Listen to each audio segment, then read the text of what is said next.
If you're in business, you probably have a website, but can your site handle your growth? How many visitors before your site slows down or crashes? What about storage and data security? From web hosting to virtual servers, Pair Networks provides the online infrastructure you need to start, grow, and flourish. When it comes to security and updates, don't worry, we've got you covered. Our 24/7 US-based customer support is the best in the industry. No frustrating chatbots or sitting on hold for hours. Check out pair.com today to learn more. That's PAIR.com. This podcast is brought to you by patreon.com/Talking Simpsons. Head there to check out exclusive podcasts like Talking Futurama, Talk King of the Hill, the What a Cartoon Movie podcast, and tons more.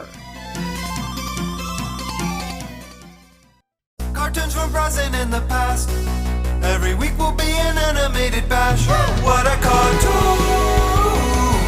What a cartoon! Maybe a short but mostly shows. We'll talk, we'll analyze, exploring as we go. What a cartoon! What a cartoon! What a cartoon! What a cartoon!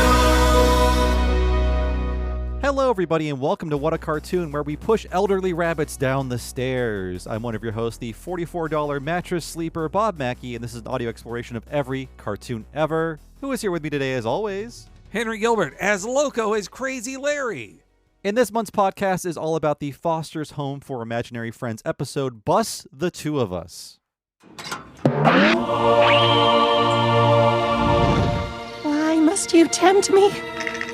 Yes, and this is brought to all of us today by patron ToonJay, who last brought us the, I believe, Phineas and Ferb episode from fall of 2023. Yes, so thank you, ToonJay, for another of your top-level choices. Also making me and Bob watch a Zoomer Child favorite for kids who are now 30 years old. But unlike Phineas and Ferb, as a man in his early 20s, I was watching this Zoomer Child favorite. On and off.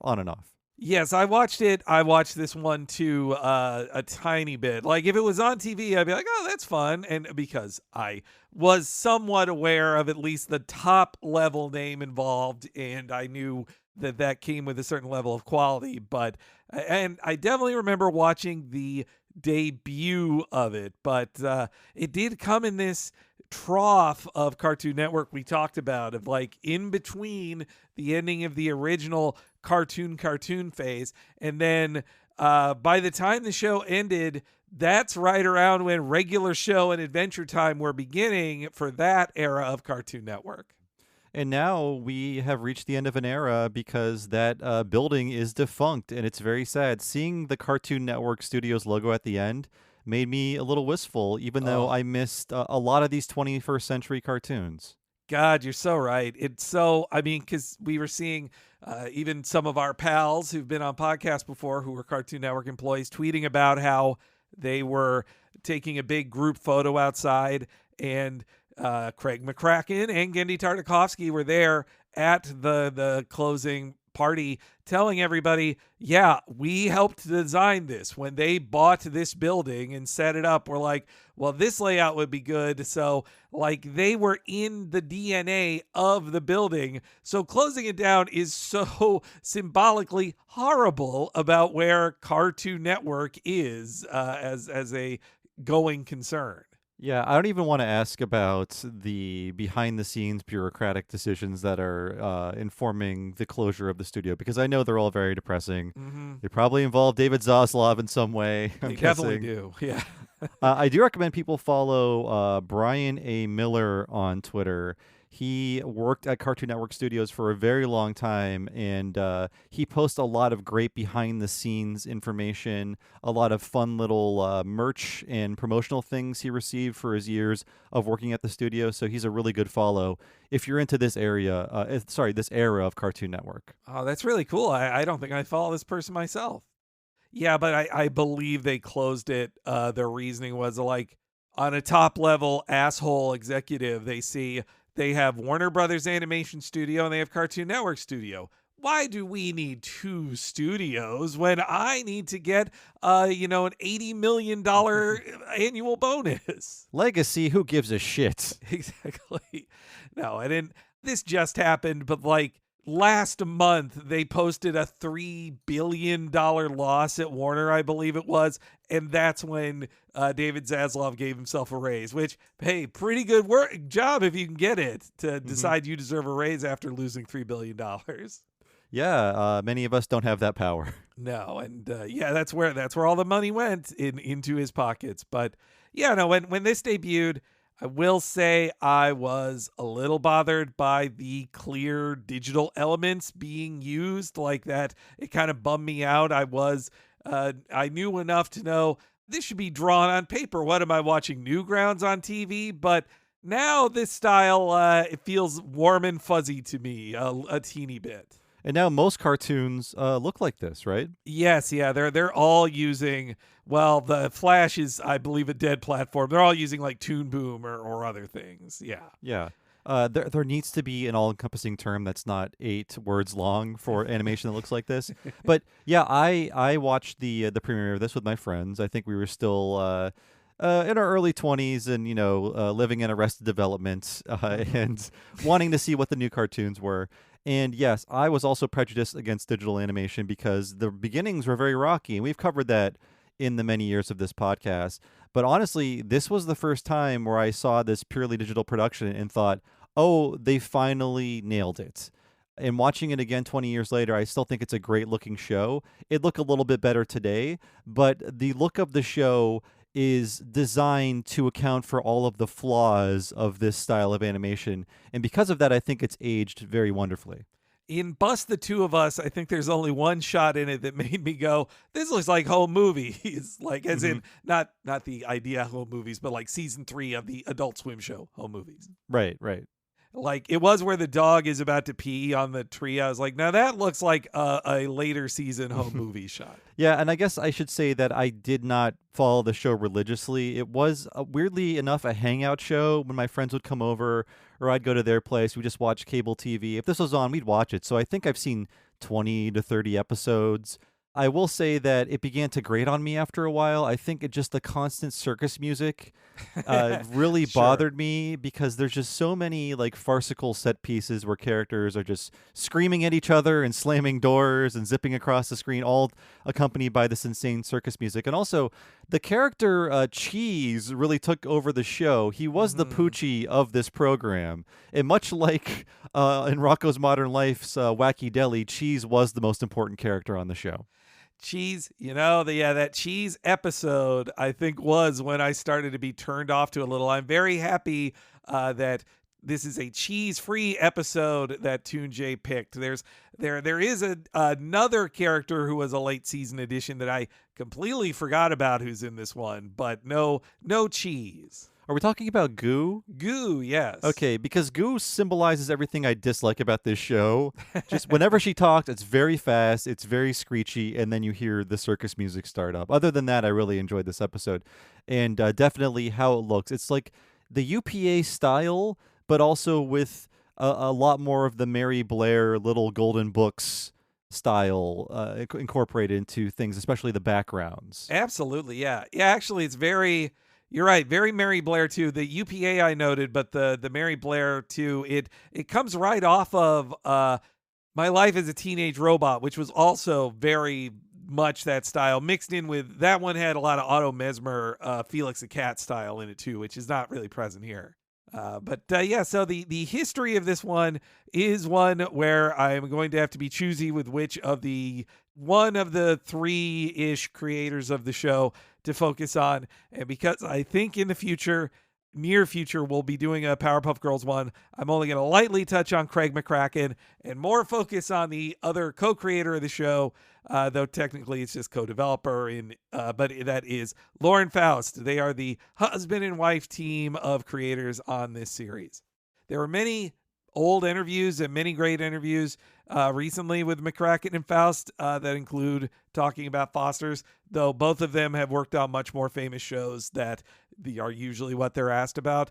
Though I really want to thank the great blog Animation Obsessive, because they had a really good collection of old stories about their creative process on Foster's Home for Imaginary Friends.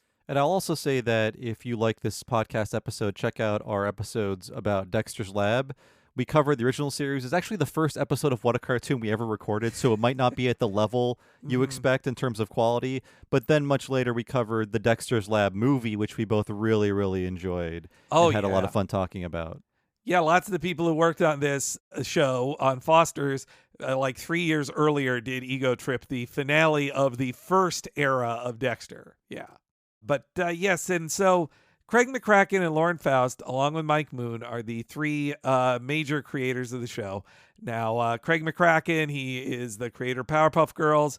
But let's talk a little bit about Lauren Faust, because she is a very interesting person who has an even deeper career than I realized, because if you know the name Lauren Faust, you probably know that because she was the creator of My Little Pony, Friendship is Magic, a huge, huge online hit and a controversial one in some sectors. Yes, polarizing show, interesting community. I don't want to say anything that will get me in trouble.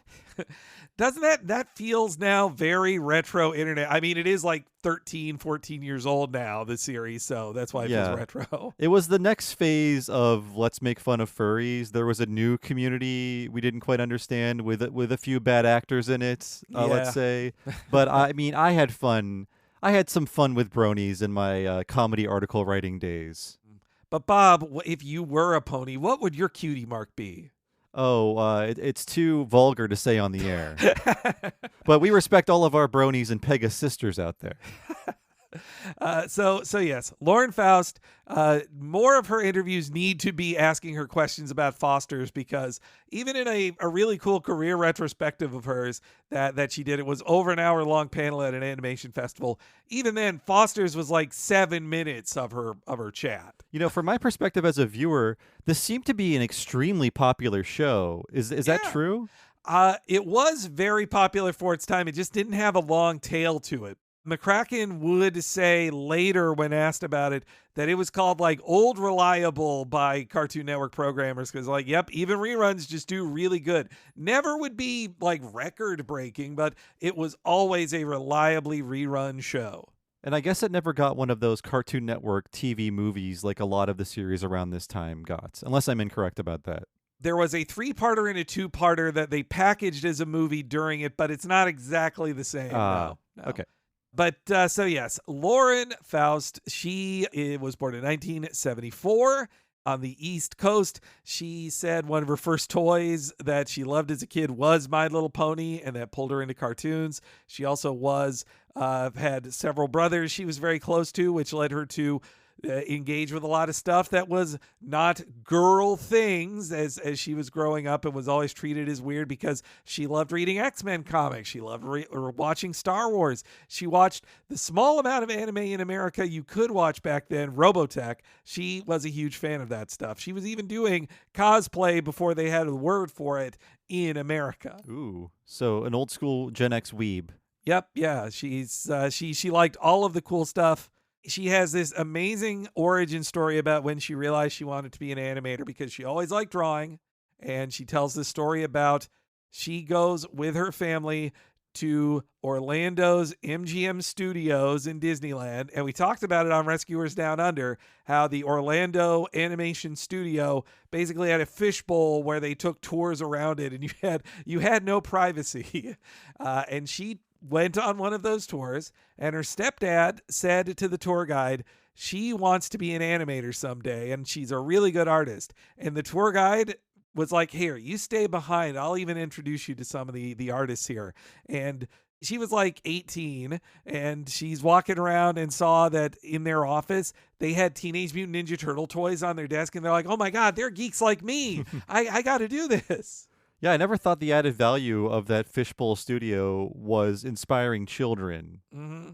For as much as it annoyed the animators there, it inspired people like Lauren Faust and got them in the industry. So it did a good job. She saw them literally animating Rescuers Down Under. That was what she was seeing. And when she talked to those people, what did they tell her? A thing that people didn't know then, unless you were an animation insider. You should move across the country and study at Cal Arts, of course. She's a Cal Arts student. She's in the Cal Arts cabal. One of the few women I know of that went to Cal Arts. Not a lot in those classes, no. I've seen many interviews with her where she doesn't like this fact, but she has talked very clearly about how, like, oh yes, you end up being one of the few women in a lot of these spaces, and it's not always easy. But she also is quick to talk up the guys who did make her feel welcome in the animation industry, and that it wasn't just, jerks who were sexist. So yeah, she studies at Cal Arts from 92 to 94. In 94, around when she graduated, that's when a fellow student of hers named Craig McCracken does a little cartoon called Whoop Ass Stew, which is about the origin of a certain trio of girls. That's right. What an exciting time to be in college for animation those years, and then to be released in the mid-90s. If you look up that Whoop Ass Stew student short, it's pretty amazing. The Powerpuff Girls are just there. Like, it's 90% of where they ended up as. Are they called the Whoop Ass Girls or something like that? They have a different name? Because it's a can of whoop ass that falls into the thing, yeah. Also in it, the character who will later become Professor Utonium is not a Dave Seville-style guy. He actually kind of looks like a grown-up's Dexter. But yes, despite going to school at the same time as Craig McCracken, and she was friends with people who would work with Craig at Cartoon Network, she actually, Lauren Faust, did not know him then. He's 2 years older than her.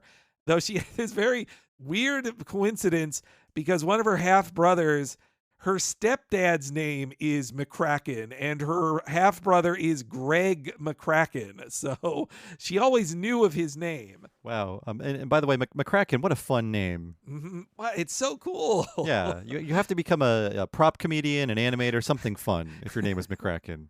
And while in school, she was already working on a professional level because she got a job on the Max in its only season on What a Cartoon. She says that her main job was character layout on Julie scenes.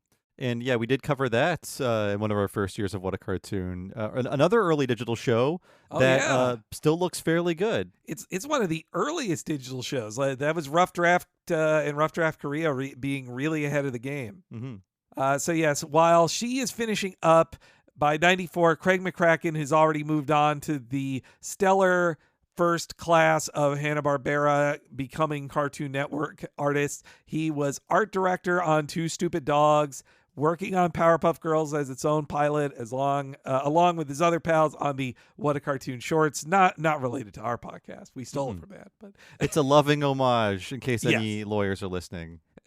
And so, as we talked about on Dexter, while Powerpuff Girls was very popular, Dexter was the first of the pilots that got to be made into a series.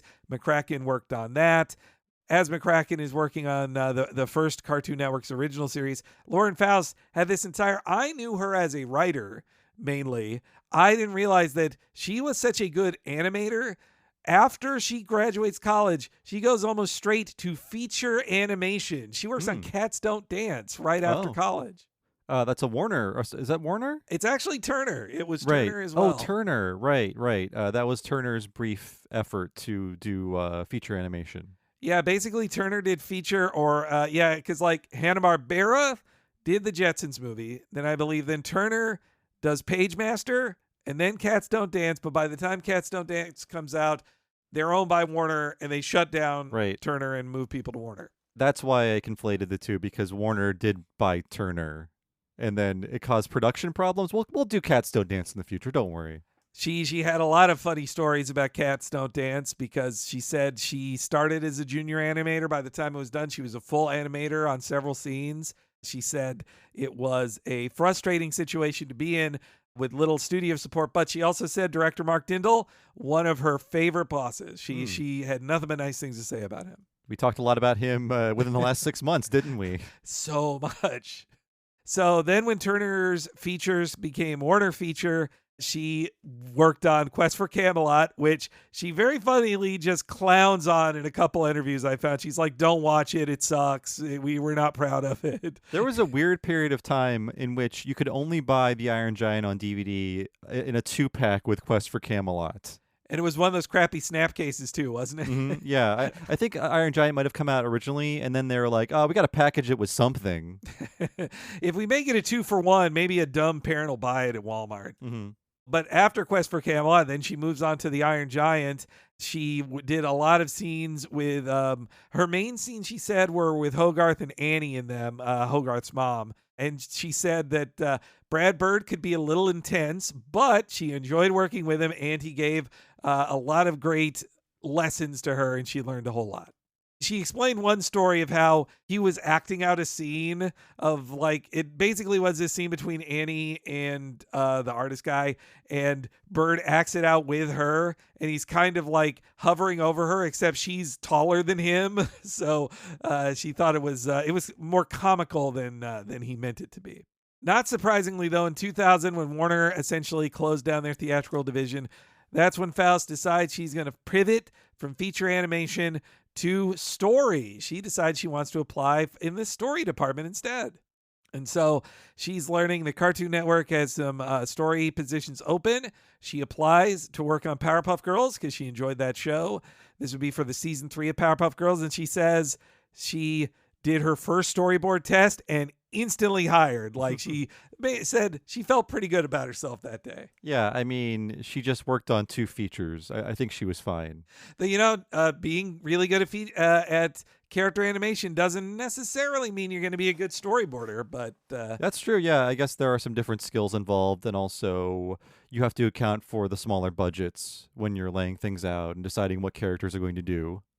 And Powerpuff Girls was a board-driven show as well. So, yeah, she instantly got into it. She also does make sure to clarify that her and Craig were not dating at this time. This was actually when they first really met.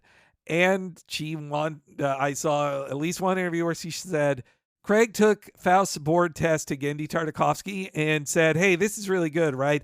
It was Gendy who gave the final check on it. So they just wanted to make it clear this was not him hiring. Craig McCracken was not hiring his girlfriend. And again, I'd also just say Faust's success and her many things she has done while not working with Craig McCracken, I think is further proof that she was not like a crony hire or anything. Yeah. Just happened to be 2 creative people that met at the right place at the right time. And actually, Craig McCracken leaves in season 3, so he's working with her less during that season. That's when Chris Savino, boo, took over the show. He's a bad guy. Google it. Anyway, then as the Powerpuff Girls movie is ramping up, Faust is growing and growing as in her positions there, not just as a writer and boarder, but also character layout supervisor even. So she is a quick study in the Powerpuff Girls factory. Faust says her and McCracken grew close over time out of just a general spark between them and also bonding over a love of many, many nerdy things. Mm-hmm. She's a very nerdy girl. She's a nerdy redheaded girl, which was, it's a trope. And that's what Frankie is in the show, is a bit of that trope too. Yeah, I mean, we'll cover it, but her voice actor, I looked at her credits and I thought, how many redheads did she voice that the audience just got a little too horny for? There's something about Gray Delisle's voice that just says redhead. Mm-hmm. It just says it. Yeah, this is getting ahead. But at the same time, people are seeing Frankie, they're seeing Vicky and on Fairly Odd Parents. And so it's 2 sides of the same coin. If you're a sub or a dom, maybe you're like one or the other. She voiced them both, right? Yes. Yeah. But she was Gray Griffin at the time, but Gray Delisle. Yes. So they're working on Powerpuff Girls. It's wrapping up. And Craig McCracken is looking to pitch something new because he's just feeling a little burned out on Powerpuff Girls. A big thing he's saying is like, every new character I create has to get in a fight with the Powerpuff Girls. I want to make new characters that just hang out or have fun together.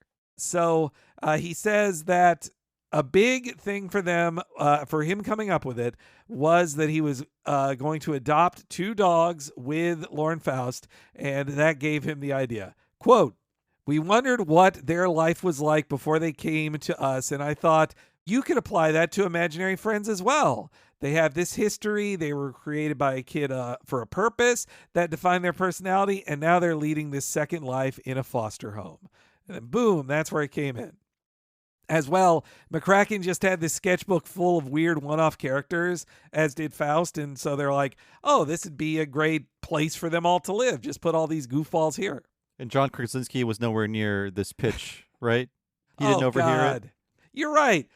We're also talking about this at the time as If came out. Yeah. Ooh.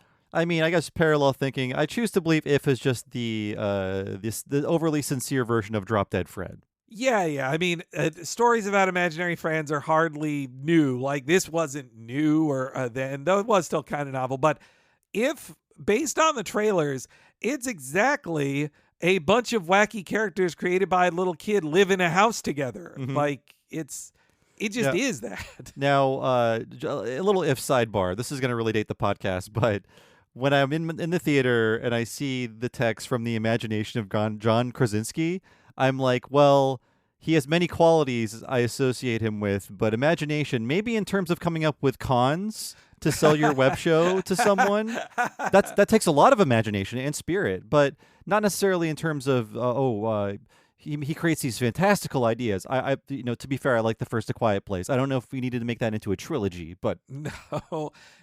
I am also still, I try to forget about some good news. You brought it back into my mind now, Bob. yes, his I don't know 10 episode COVID Zoom show that he sold for $11 billion. And then they never made it. Mhm. It didn't get made into anything. So yes, McCracken, though, he was originally developing it himself as a pitch, but he was living with Lauren Faust. They were engaged by the time the show came out. And he says it just naturally sprung out of, you show your spouse your ideas, you talk about your ideas with your loved ones, and then they are developing the idea together. McCracken defined their way of working together as really interesting here. Whereas I tend to go goofy and silly, Lauren is the consummate storyteller. First and foremost, she focuses on the emotional story, what feelings or needs are driving the characters to do what they do. I've learned from her that it's this element that makes characters truly come to life and resonate with audiences. Without a doubt, Foster's would not be the show it is without Lauren. Aw, very sweet. And they're still together, by the way, too, which shows they are a wonderful, loving couple. She was on stage with him when he got his Lifetime Achievement Award last year, and it was very nice. And yes, it's not a coincidence that the resourceful redhead Frankie is inspired by Faust. They say it, you could guess it, but they said it in interviews at the time. Like, yeah, that's her. I hope Lauren Faust has lower blood pressure than Frankie from this program. I like to think she's chilled out some since then. Mm-hmm. While meanwhile, Mac, being the child of a single mother, is also based on Craig's own childhood as well. I can't stand this kid, by the way. He's the worst part of the show. He just wants to destroy all the fun people are having. And I just, if the show would be better without him, I guess you need a character like this to pitch to a network where he's the kid POV. But boy, I hate Mac. In this episode, like many episodes, he shows up to be like, why are you having fun? Stop being crazy. Don't do that. Don't do that. Actually, Frankie is even less. And you've also got Harriman, too, in this. So it's like, you already got enough. Don't do that. Mm-hmm. Though the other third person they developed the show with is the series' original art director, Mike Moon, who, a quick aside about him, I learned a ton about him. I totally didn't know his career before this. He got his start as a character designer and background artist on classic Simpsons, Batman, and Animaniacs. Like, he's a Simpsons season 2 and 3 vet. Oh, great. And also real. He also did work on Hulu Animaniacs a little too. But he brought a ton of design tools and look to it. Mike Moon had worked with McCracken and Faust on Powerpuff Girls, and even all the way back to Two Stupid Dogs, Mike Moon had worked with McCracken. Mike Moon would later, he'd really move up in the world right after Foster's came out. He would end up being like a top-level guy at Sony Pictures, worked on Spider-Verse. Then he would be one of the top guys that Netflix hired for its animation until they decided they don't want animation anymore, and they laid everybody off. Oh, yeah. And by the way, we did talk about Lauren Faust. One fact I found out about her is that she was the supervising director of Chowder, the C.H. Greenblatt series that came a bit after this. And if you're enjoying Jellystone, you should seek out Chowder. It's the designs are actually closer to Greenblatt's style, and it's a super fun show. I didn't give Chowder enough of a chance. I need to. I watched a lot of Flapjack. Now I'm done with Flapjack, I'll move on to Chowder. But yeah, so and now most recently, Moon, after losing his position at Netflix, Illumination scooped him up to start an internal studio within Illumination called Moonlight, headed by Mike Moon, that will focus on older audiences, though I don't know if that means like teenagers, but slightly more mature cartoons, though no project has been officially announced yet. You know what I'm thinking? After that Good Times reboot in animated form, Netflix is better off just calling it quits. I feel like some Netflix exec was called in and they're like, oh, here's our animatic. And they thought, oh, just put this on. This is fine. Yeah. And the director's like, what about in-betweens? No, this looks great. Put it on. After they laid everybody off, they didn't finish animating it. Yeah, it's the show that just looks like they put the animatic on TV. I'm saying this from only seeing like 90 seconds on TV, or on Twitter, but also the trailer is what they wanted you to see. And I have no like affection one way or the other for the original Good Times, but it looks like trash, that cartoon. It has this extremely bizarre Borscht Belt joke in the trailer where they ask a character, why were you staring at the orange juice? And he said, it says concentrate right on the label. Oh, boy. Oh, Oof, man. Oof. Oh, by the way, as long as we're talking about other cartoons and Simpsons veterans, I just learned that Kent Butterworth was the timing director for the new season of Velma. Oh, really? Wow, he's still around. Still around. I saw a person who worked on it tweeted out of like, yeah, I'm on the staff this year. And then I replied to them like, whoa, Kent Butterworth, that's so cool. And they said, yeah, we have lots of experienced people on it. So. Good news, Kent Butterworth's still around. Bad news, there's a new season of Velma. Sorry to break it to you, folks. Feel free to ignore it. Mm-hmm. But yeah, so McCracken also compared it to psychedelic ragtime, which he said was meant to evoke that period of late 60s psychedelia when Victorian stylings were coming into trippy poster designs. So like you said, a bit Gen X as well. I mean, the bus in this is just the magical mystery tour bus from the Beatles. Yeah, actually, if you the look of the show, especially the shots of the castle, they remind me of old Disneyland promotional art and posters. But they really leaned into that style as well in the 60s. They're meeting you hippies halfway. Put down your crack pipes and beer bongs.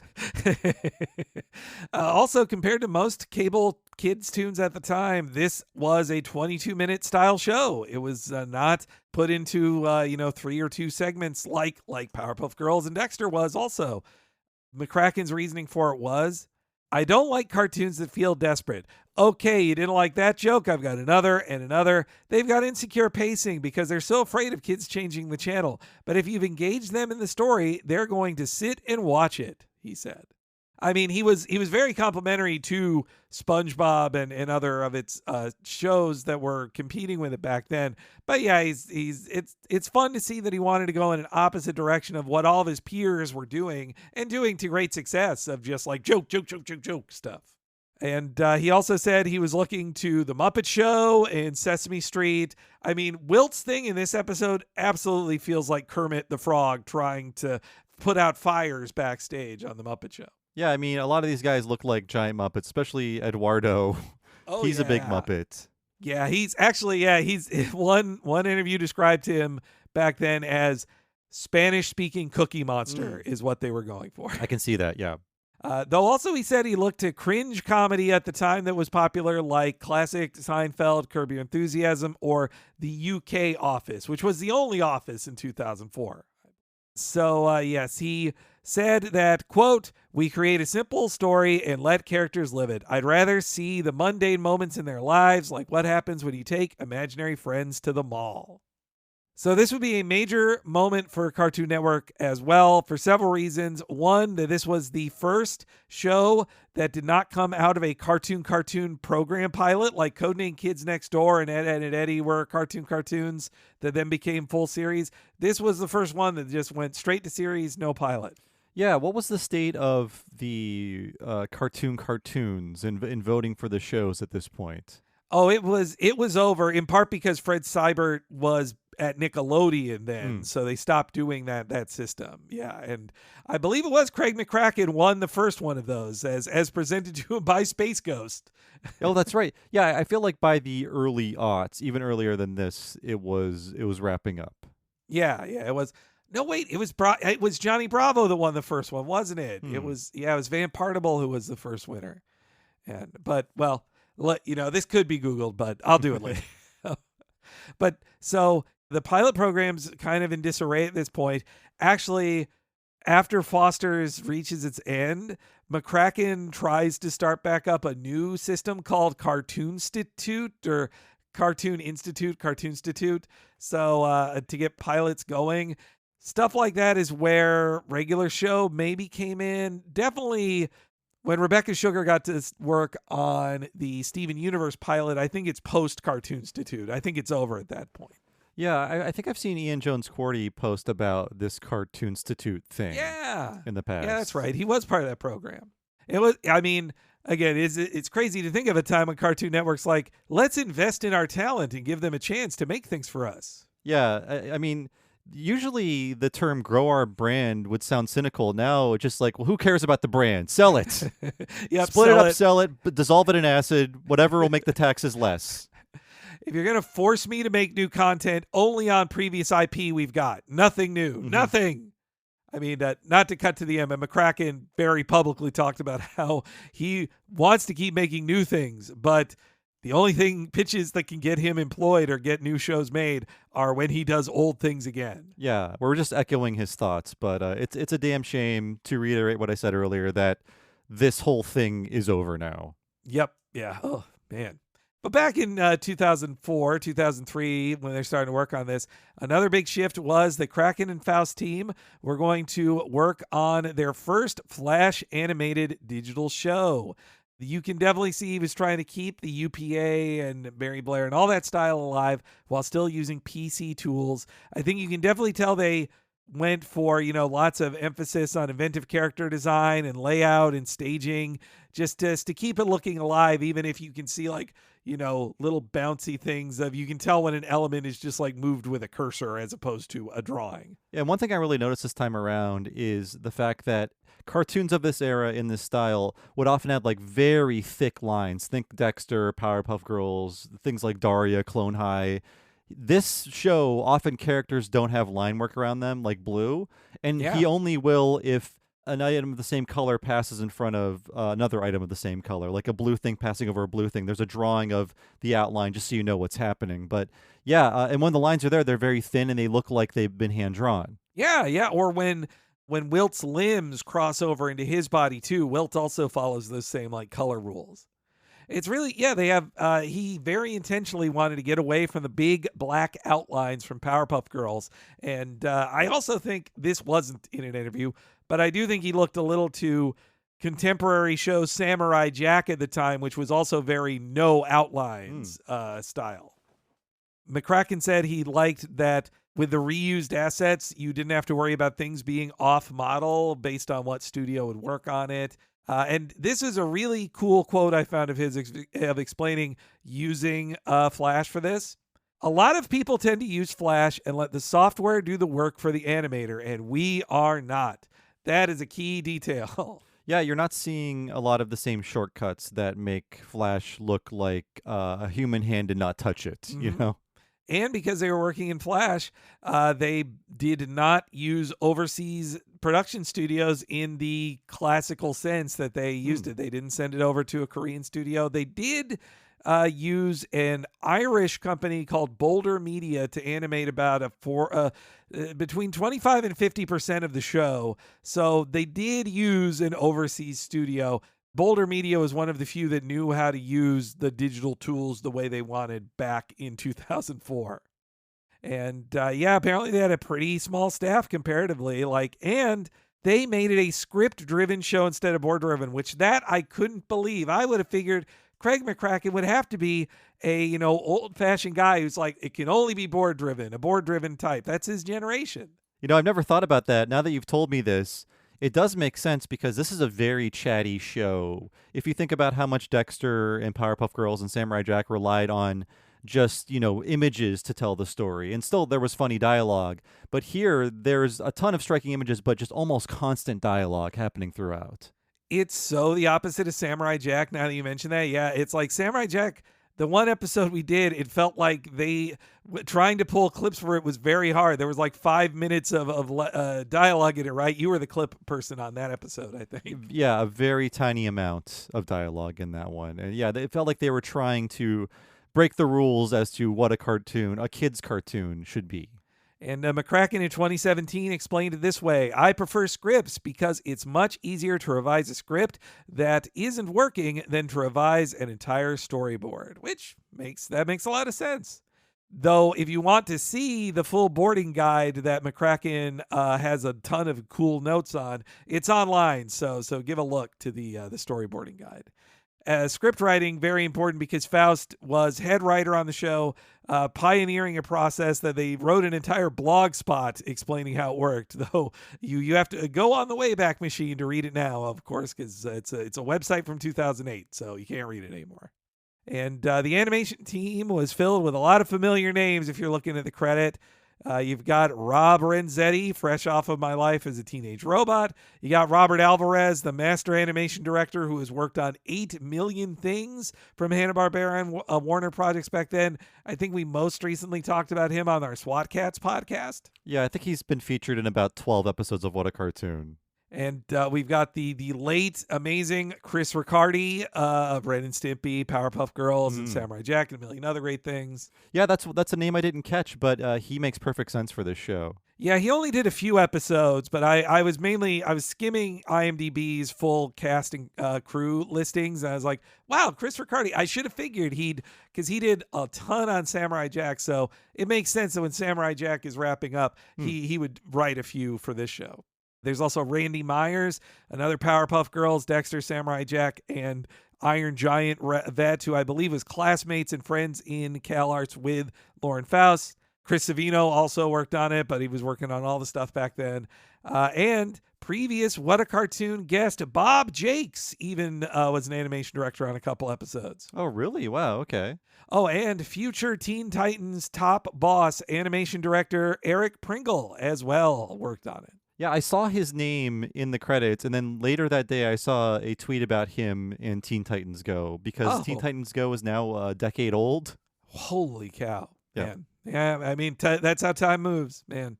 Yeah, it felt like yesterday my thought was they remade this show, and now 10 years have passed.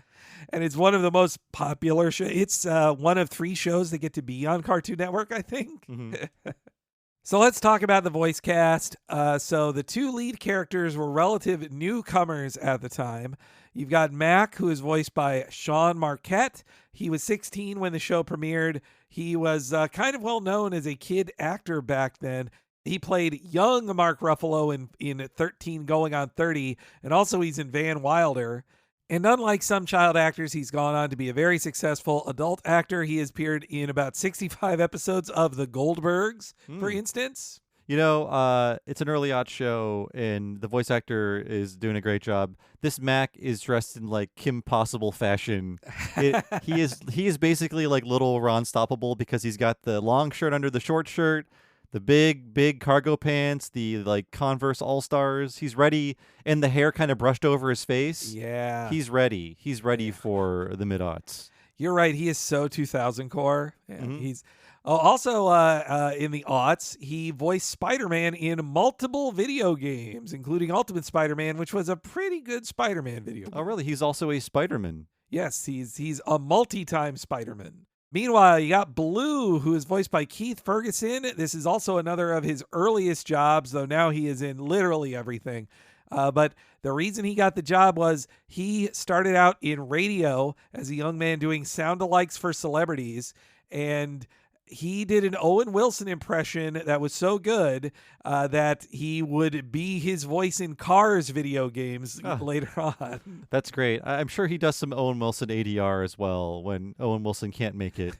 And partially, the McCracken says that Keith Ferguson was one of the last voices they auditioned, and for Blue, they wanted an Owen Wilson style energy, and then boom, here's a guy who can do Owen Wilson. Now, Blue is not an Owen Wilson impression, but you can feel the Yeah. wow. I could easily see him saying, "Oh wow."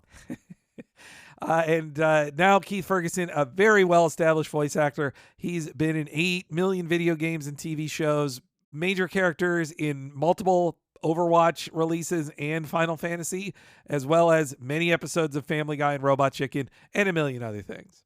But for the rest of the voice cast, McCracken and Faust stuck with who they knew, mostly people who worked a lot on Powerpuff Girls, Dexter, and Samurai Jack, including Samurai Jack himself, Phil Lamar, as the lovable Wilt. Great voice. It's him doing like kind of a affable wimp. Yes, yeah. It's very, very different from Jack, I'd say. And like the real Wilt, he has slept with thousands of women, so he should have more confidence. He's an agreeable, a little bit of a doormat in this episode. Even.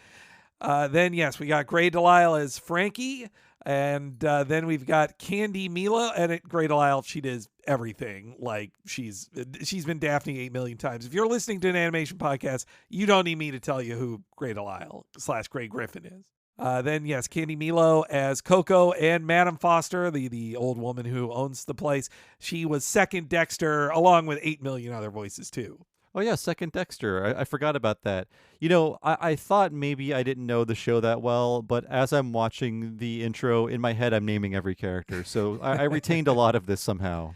And then they've got Tom Kenny as the shy monster Eduardo, a very Sesame Street character, as you said, Bob.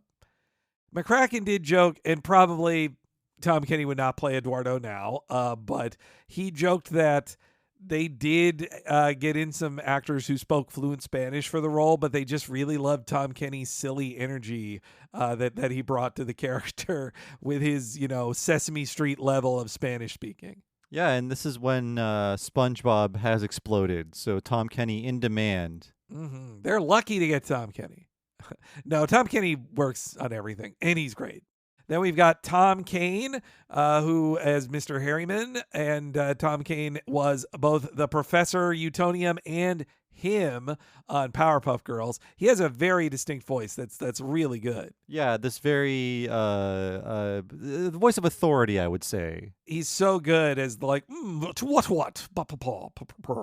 Though, sadly, I just learned through doing this research that Tom Kane suffered a stroke in recent years and has sadly had to retire from voice acting. Oh, it's really too bad.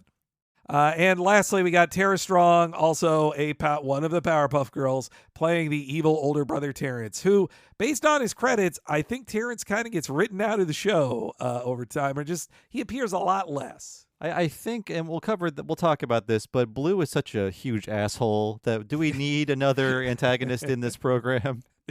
That's true. You don't need him causing trouble.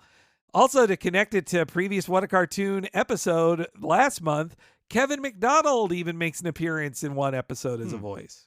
The kid himself. Oh, and then on top of the voice actors, they also went to Powerpuff Girls veteran James L. Venable to compose the theme song, and Venable worked with Jennifer Kess Remington as the main composers for the series. Yeah, I know I complained about the music, but he was just doing what he was asked to do. He was only following orders. Yeah. So the show debuts August 13th, 2004 with a 3-parter movie that apparently did amazing ratings. To quote a news story from the time, record numbers of kids 6 to 11 and 2 to 11, boys 6 to 11 and 2 to 11, especially resulting in Cartoon Network's highest ever weekday primetime delivery with kids 6 to 11. Wow, and based on my experience watching with my friends, pathetic college-age men loved it too. I also found a Boston.com article that was talking about the adult fan base of Foster's as well. As McCracken would later say on Twitter, Cartoon Network used to refer to Foster's as the workhorse of the network because it consistently received high ratings even in repeats. And it won 5 Emmys for Outstanding Achievement in Animation. So it did very well in that time when Cartoon Network was like, maybe we want to have live action shows. Maybe do we want to have Adventure Time? I don't know. All that weird era for Cartoon Network. Yeah, and I guess until the 2010s. between, I guess, mid to late aughts, they were experimenting with, do we want to do cartoons anymore? Yeah. What are TV channels? They're kids. Kids are starting to go on Facebook too much. They like these Facebook games. And I think it's also because they're seeing Disney Channel and Nickelodeon too clean up with these very, very low budget kids sitcoms that still get tons and tons of ratings. So they're like, why don't we do this? Yeah, I get it from the business side. And hey, now it feels quaint because it's a business decision built on making things instead of not making things. But yeah, they see Hannah Montana and Zoe 101 and all those other things making so much money and making the lead characters pop stars, which doesn't happen with a cartoon usually. And they're missing out on all this money. But yeah, Foster's did very well. It ran for 6 seasons and 79 episodes, 6 13-episode seasons, and several of them were released as movies. And it got very good ratings, though nothing lasts forever. And the final episode aired on May 3rd, 2009. When the show debuted, I was in the process of dropping out of college. By the time it went off the air, I had my first real job. So, yeah, I guess when it went on the air, I just re-entered college. By the time it went off, I had a graduate degree. So, wow, so many things had happened. And, frankly, I was too busy for the show in the back half. But once the show ended, most of the people on it they felt satisfied with what they had created, and they were looking to move on to new things. Especially Lauren Faust. She said she loved developing the show so much that she wanted to start pitching her own shows to work on her own and run them. She said that she was kept pitching shows meant for girls, and it was like banging her head against a wall, as she described it, and that they just would never listen to her. She said she pitched a thing called Milky Way and the Galaxy Girls, which Hasbro did buy as a toy line, but wouldn't spend the money into making a full series. Do you remember this? Only when I looked at the toys did I recognize them. I'm going to look up the toys now, but I don't recall this at all. Okay. But that got her in the door at Hasbro, and when she had a meeting with Hasbro, they said to her, we're thinking of doing something with My Little Pony. Do you know anything about that? And thus, she had a pitch together very quickly, and that became My Little Pony Friendship is Magic. Yeah, I'm looking at these now. They look like much classier Bratz. Yes, yeah. Brats who do stuff instead of just shopping and boys. Mm-hmm. But yes, My Little Pony Friendship is Magic, huge hit. She follows that hit into getting her first job for feature animation on a Sony Pictures film called Medusa, which you've never heard of because it never came out and got canceled. Geez, okay, so that's a damn shame. One of the saddest parts of doing this research was learning about Medusa, seeing James Baxter did some amazing test footage for it, though he joined the project after Lauren Faust left it. But I found an early 2014 interview with her doing this really cool career retrospective, and she's doing it in front of the poster for Medusa and saying, like, I'm so looking forward to what we're doing. We're doing such cool stuff at Sony. Then, 5 months later, she leaves the project over creative differences with Sony executives and quits Sony. So, yeah. She works on a ton of other projects. She did a really cool DC superhero girl show, too, for Cartoon Network. Yeah, I guess this is the issue that McCracken was talking about. It's these people can really only work on established properties, regardless of whether or not they had created the property prior to working on it again. It's so sad that Lauren Faust, for all her success and proven successful track record, she has never directed a completed animated film. She was working on a Netflix project that also got shuttered. She was directing a movie in Netflix animation, and it got shut down in 2022 when they laid off everybody else there. And McCracken sadly didn't fare much better. McCracken leaves Cartoon Network to go to Wander Over Yonder, creating that series for Disney for that little period of time where Disney decided they wanted Cartoon Network style animated shows like that and Gravity Falls.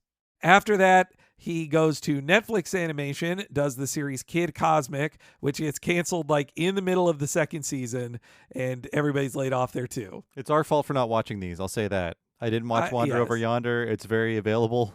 Same with Kid Cosmic. That's also very available. And they're good-looking shows. They look like the evolution of this Yeah. Flash style. It's like they know the tools better. The tools are better. What can they do with them? Kid Cosmic just looks awesome visually. I wish I'd watched it when it mattered to the algorithm. Now it does not. And yes, as McCracken would say on stage, the only stuff that gets greenlit these days is if you go back to an old thing. He didn't necessarily want to make more Powerpuff Girls, but there's only so many meetings you're gonna get greenlit. And Well, hey, they tried it without him, right? And that wasn't so great.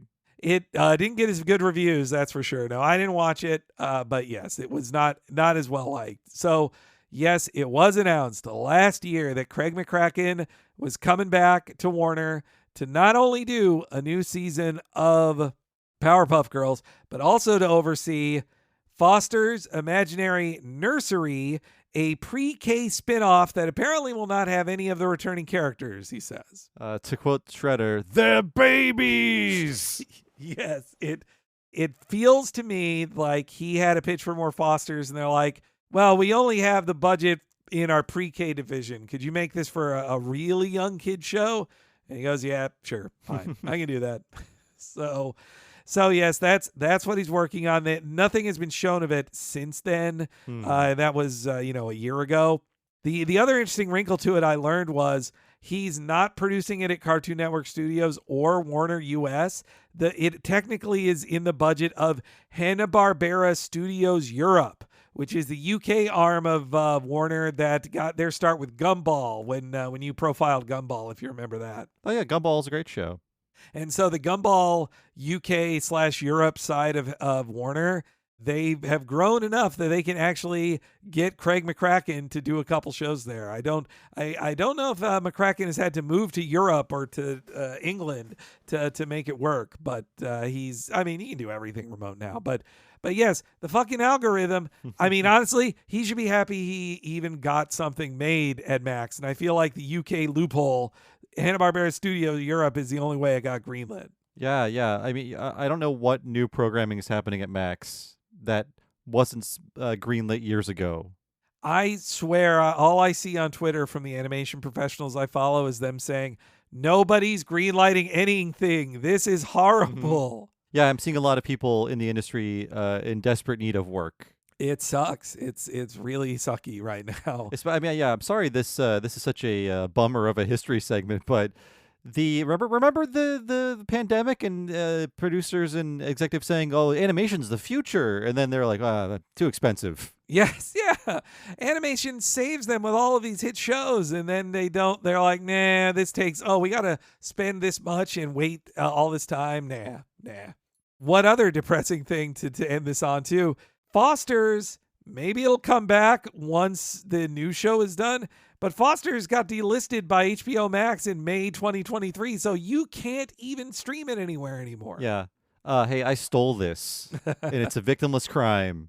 Now, if you do want to support the official release for all the good that'll do you with David Zaslav, you can still purchase the seasons on, iTunes and Prime, or buy a DVD box set of the entire series. But it's like, this is not a nothing show. This was a popular show that kids love, and they have decided, do we really want this on Max? Nah, we might have to pay some residuals instead. It's held up really well. It's not in widescreen, but it looks like it is in HD. Yeah, I think they must have resampled it at an HD rate or something. Or maybe it was future-proof, and it was just rendered in HD. That sounds like the type of smart thing Craig McCracken would do. I agree, but no, it's we'll see if it gets back on any streamer anytime soon.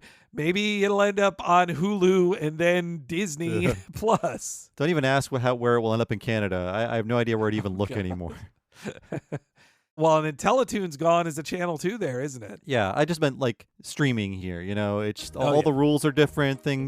Some things are on Disney, some things on something called Crave, which does not exist in America. Oh, right. Yes, I'm vaguely aware of that. But so, yes, that's where we stand with Foster's right now. It's harder to watch the old version of it, but look forward to a pre-K new edition of it that McCracken worked on in the days to come. You better watch it before it goes away. Yeah, honestly, it could never be released. It's I say 50-50 it never gets released, and it's just goes into the tax fire. And on that note, why don't we imagine a happier time of 2006 when this episode aired? And when we come back, we'll talk about Bus, the Two of Us.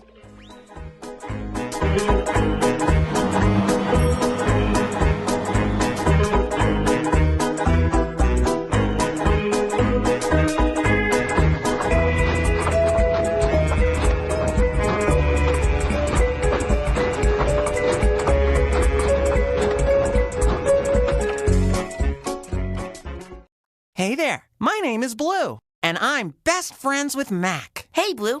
Hey, Mac. Mac's got a great imagination. I should know because he imagined me.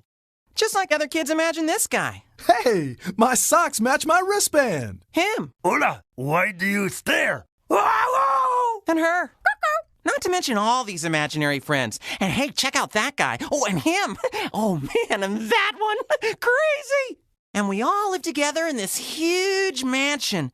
Pretty swanky. Mac hangs out here with me every day. Hey, Blue. Hey, Mac. There's like a gazillion rooms in this place. And it's up to her, him, and her to look after the house and all the imaginary friends living here. And there you have it. Bye. Hey, Blue. Hey, Mac. Hey, that's your ending? I hear ya. So swing by Foster's Home for Imaginary Friends. Premiering August 13th and Fridays, only on Cartoon Network.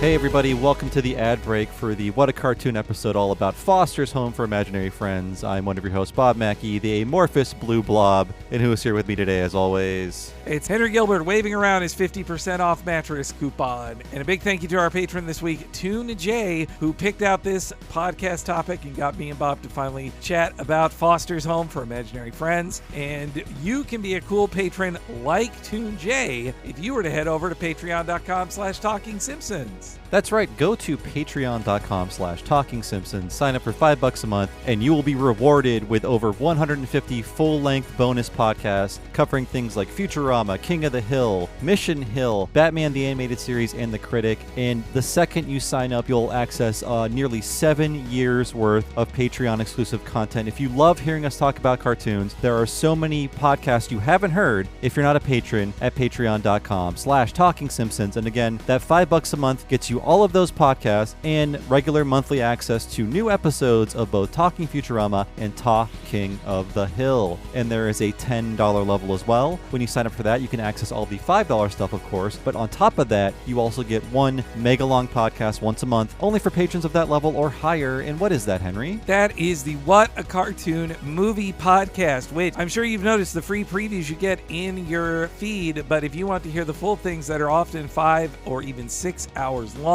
then you need to sign up today. You could hear the one we just released about Teenage Mutant Ninja Turtles, the 1990 live-action film for our April live-action tradition. And at the end of this month, you'll hear us talk about the Futurama return film, Bender's Big Score. And again, when we say these are mega-long podcasts, these are basically us at the end of the month releasing 3 podcasts in one for our $10 and up listeners, all without ads like these in them.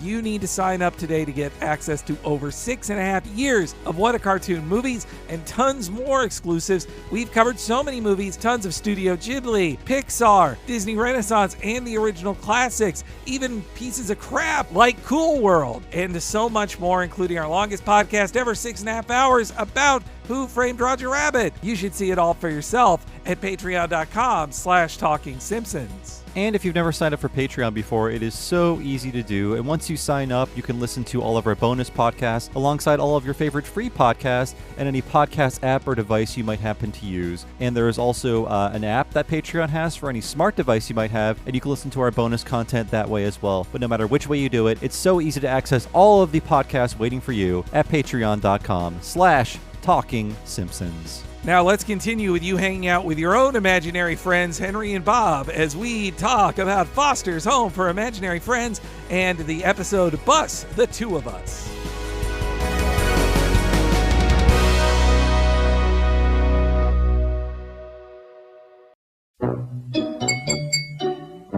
are we ready for showing up? Exactly why are we here? My brother here doesn't think imaginary friends exist. Okay, I believe. You can unleash your imagination with Foster's Toys at Burger King. Wobbling, coloring, changing fun. There are 9 different toys in all. There's one in every kid's meal, featuring healthy choices like applesauce. Have it your way. Need an imaginary towel? I'm good.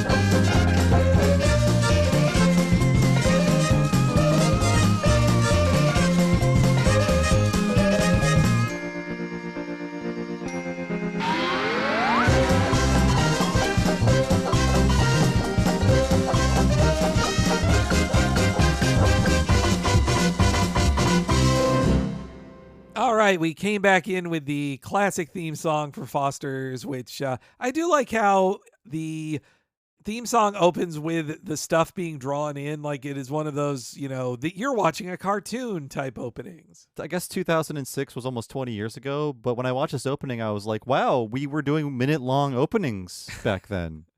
It feels like out of its time then, right? Yeah. I mean, now maybe you get one note and then the logo and you jam it right into the show, or 15 seconds, let's say.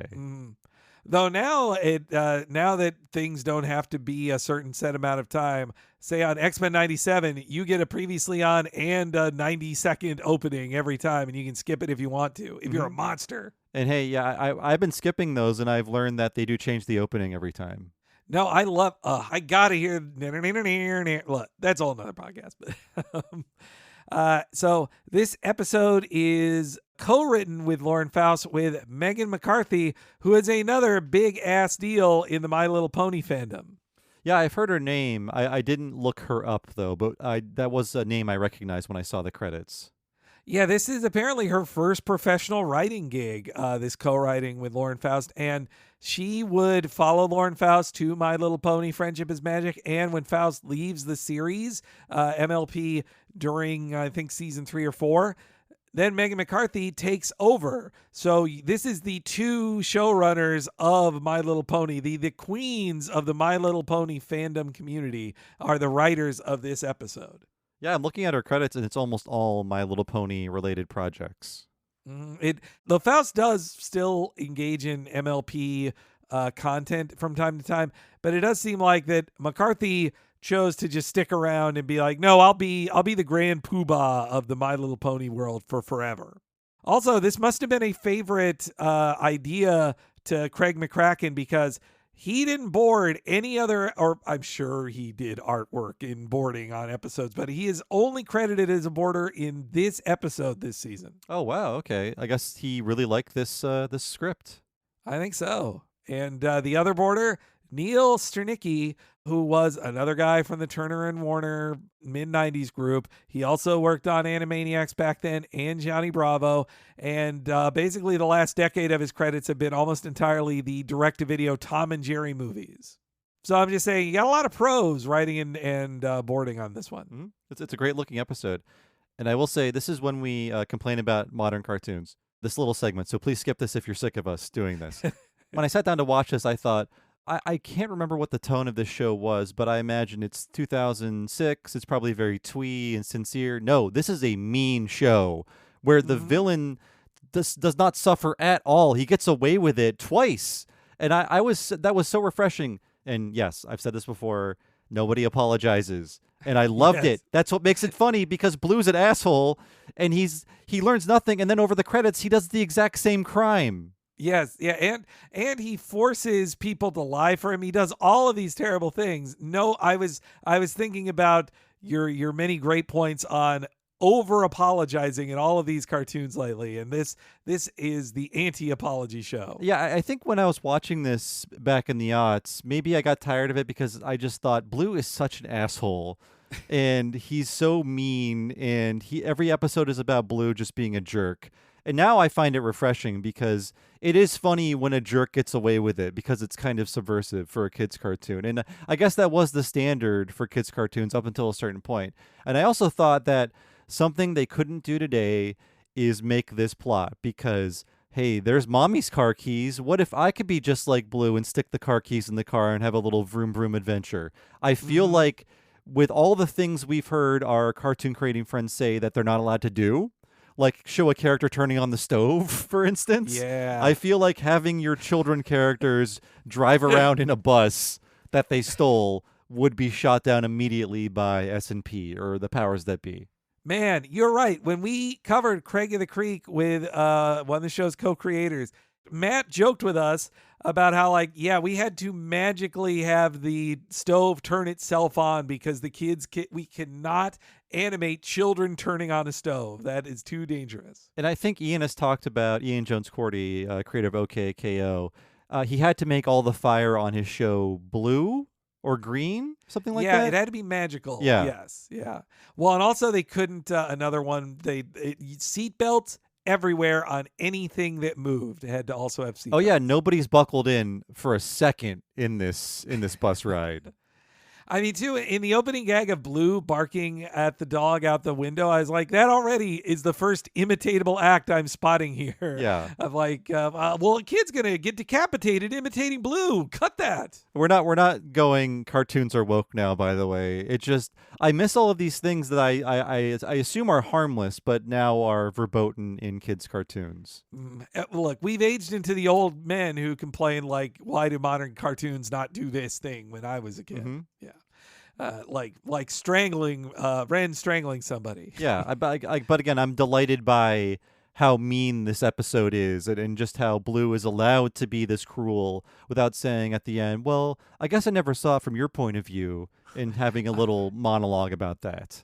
And you get to see all of the characters run through. And I really do love the opening of the staging of how you're watching it from the outside, and the windows line up with their sizes perfectly. Like it's a really great layout too. Yeah, every window is a different size, different style. Every shot of the characters, the colors are different outside and inside. It's just showing you this is going to be a delight for the eyes. This series.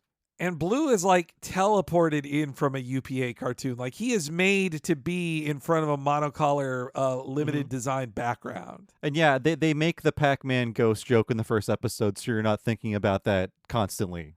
That was so, I completely forgot about that until I rewatched the debut movie again, and I was like, wow, they end with the Pac-Man joke.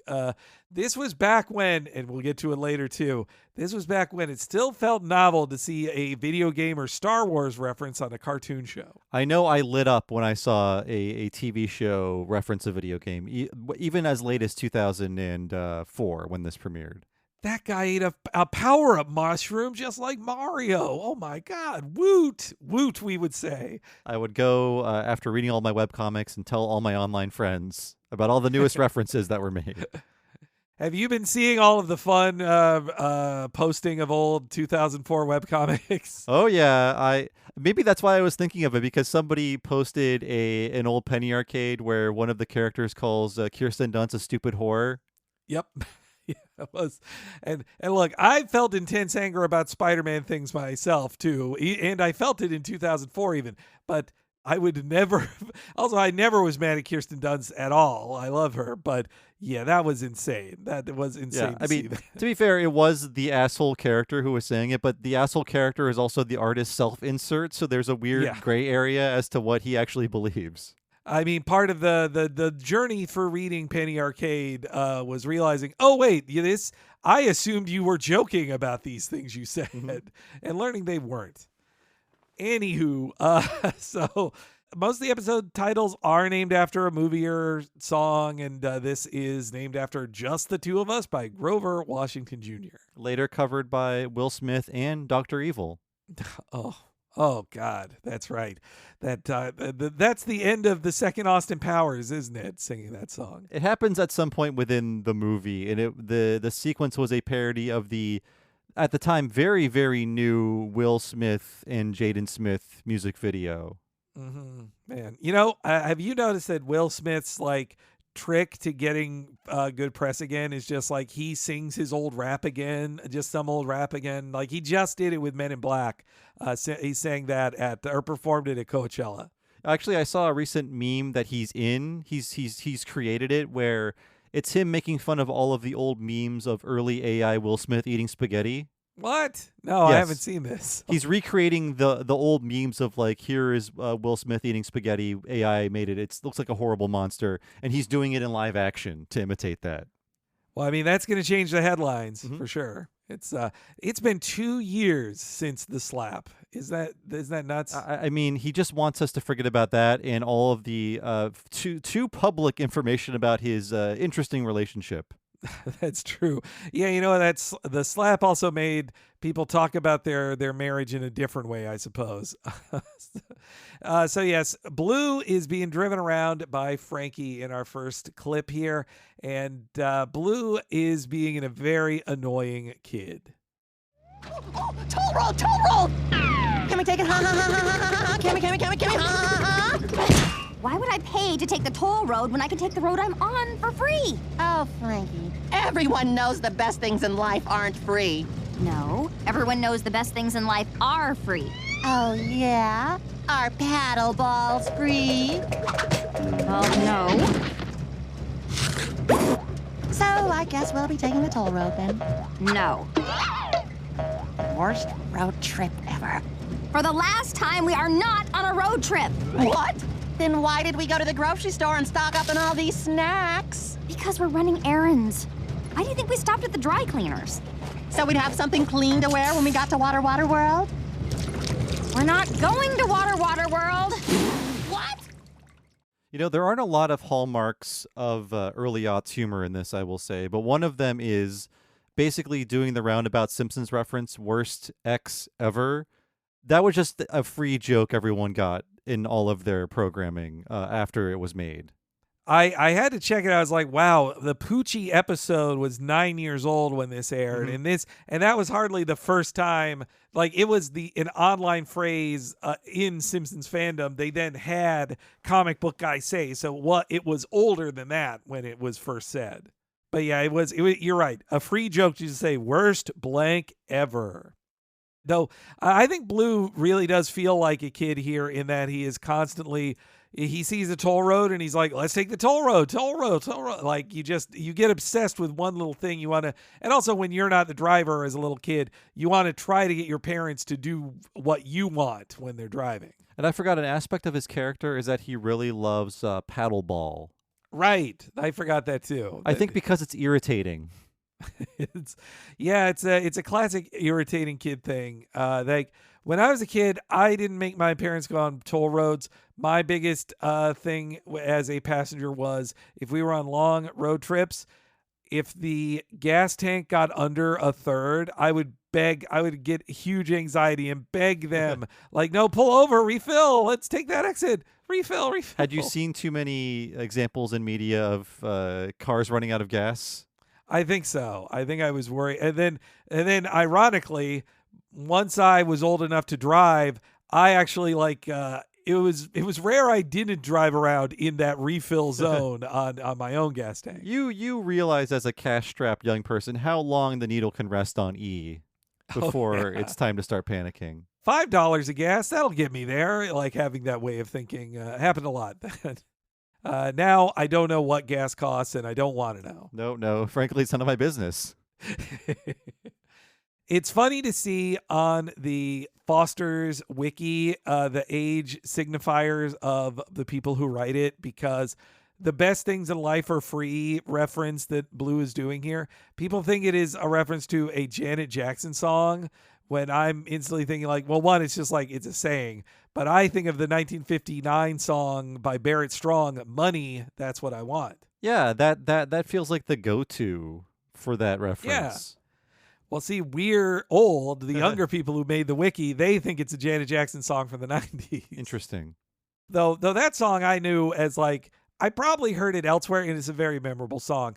But also, it was on the episode of Tiny Toons I maybe watched the most, or at least top 5 the most, the MTV parody episode. Right. They did a few of those. That was in one of them. I think Yakety Yak was in another one. I believe Money is on the TMS animated one that had They Might Be Giants in it. I'm pretty sure, which forever made us They Might Be Giants fans. Absolutely. There's a great running gag with Frankie in this episode too, that she is spit on or it sounds sexualized now, but the water or liquid keeps splashing her the whole episode. Man, see, that just sounds wrong, but it's a joke. It's a splash joke. You know what? I didn't realize that until you said it, but yeah, she is hit in the face with various liquids. Now I'm doing it. See, it's because like too many people are horny for Frankie. It's too much. She activated a lot of folks on out there, probably younger than us. The people were fixated on this character. I'm afraid to Google image search the character. I learned my lesson from when we covered My Life as a Teenage Robot. Oh, yes. Yeah. Yeah. Though, as we see in this episode, Frankie is in her early 20s and actually pretty close to our age. Yeah, she's actually my wife's age. Oh, nice. Yeah. So Blue is being a shitty little kid, and he is also perfectly crappy little kid of not helping his older sister, let's say, with anything and just leaving her. I love when she drops the bread and she has to pick up the bread with her teeth, and he goes like, I have to do everything around here. Yeah, Blue, not a good guy. And again, I appreciate he's a big jerk. He gets away with everything, and that's what the show's about. And, it's screw Mac. This is not his program.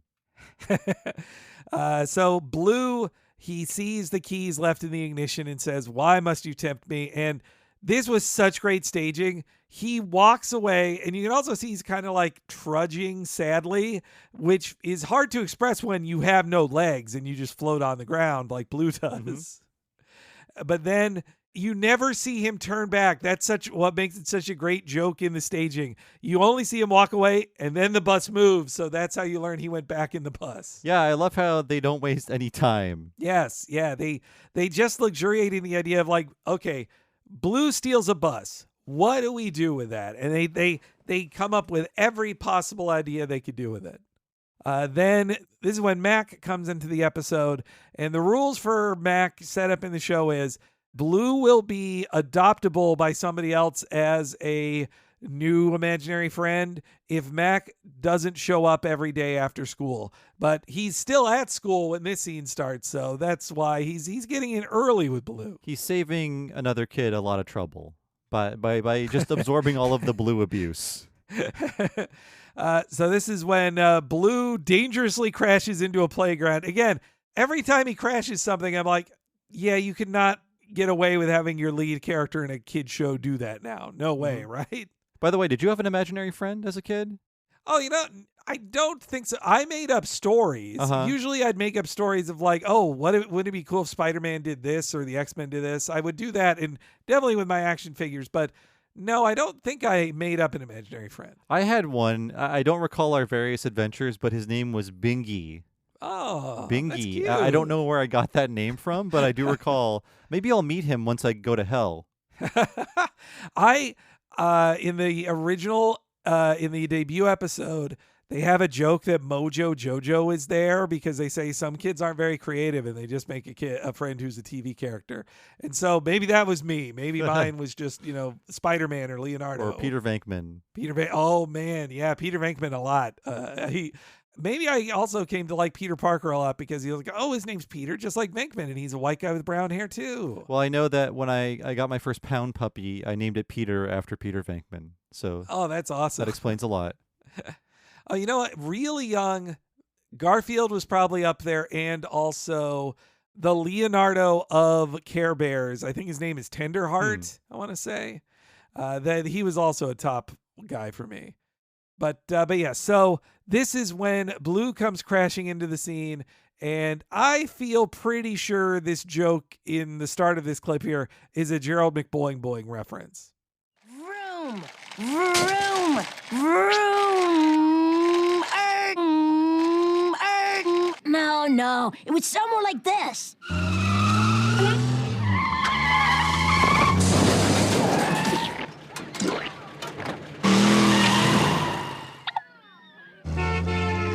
Oh, hey, Mac. What's going on? What? Shouldn't I be asking you? What are you doing? Driving. Yeah, I noticed. Why?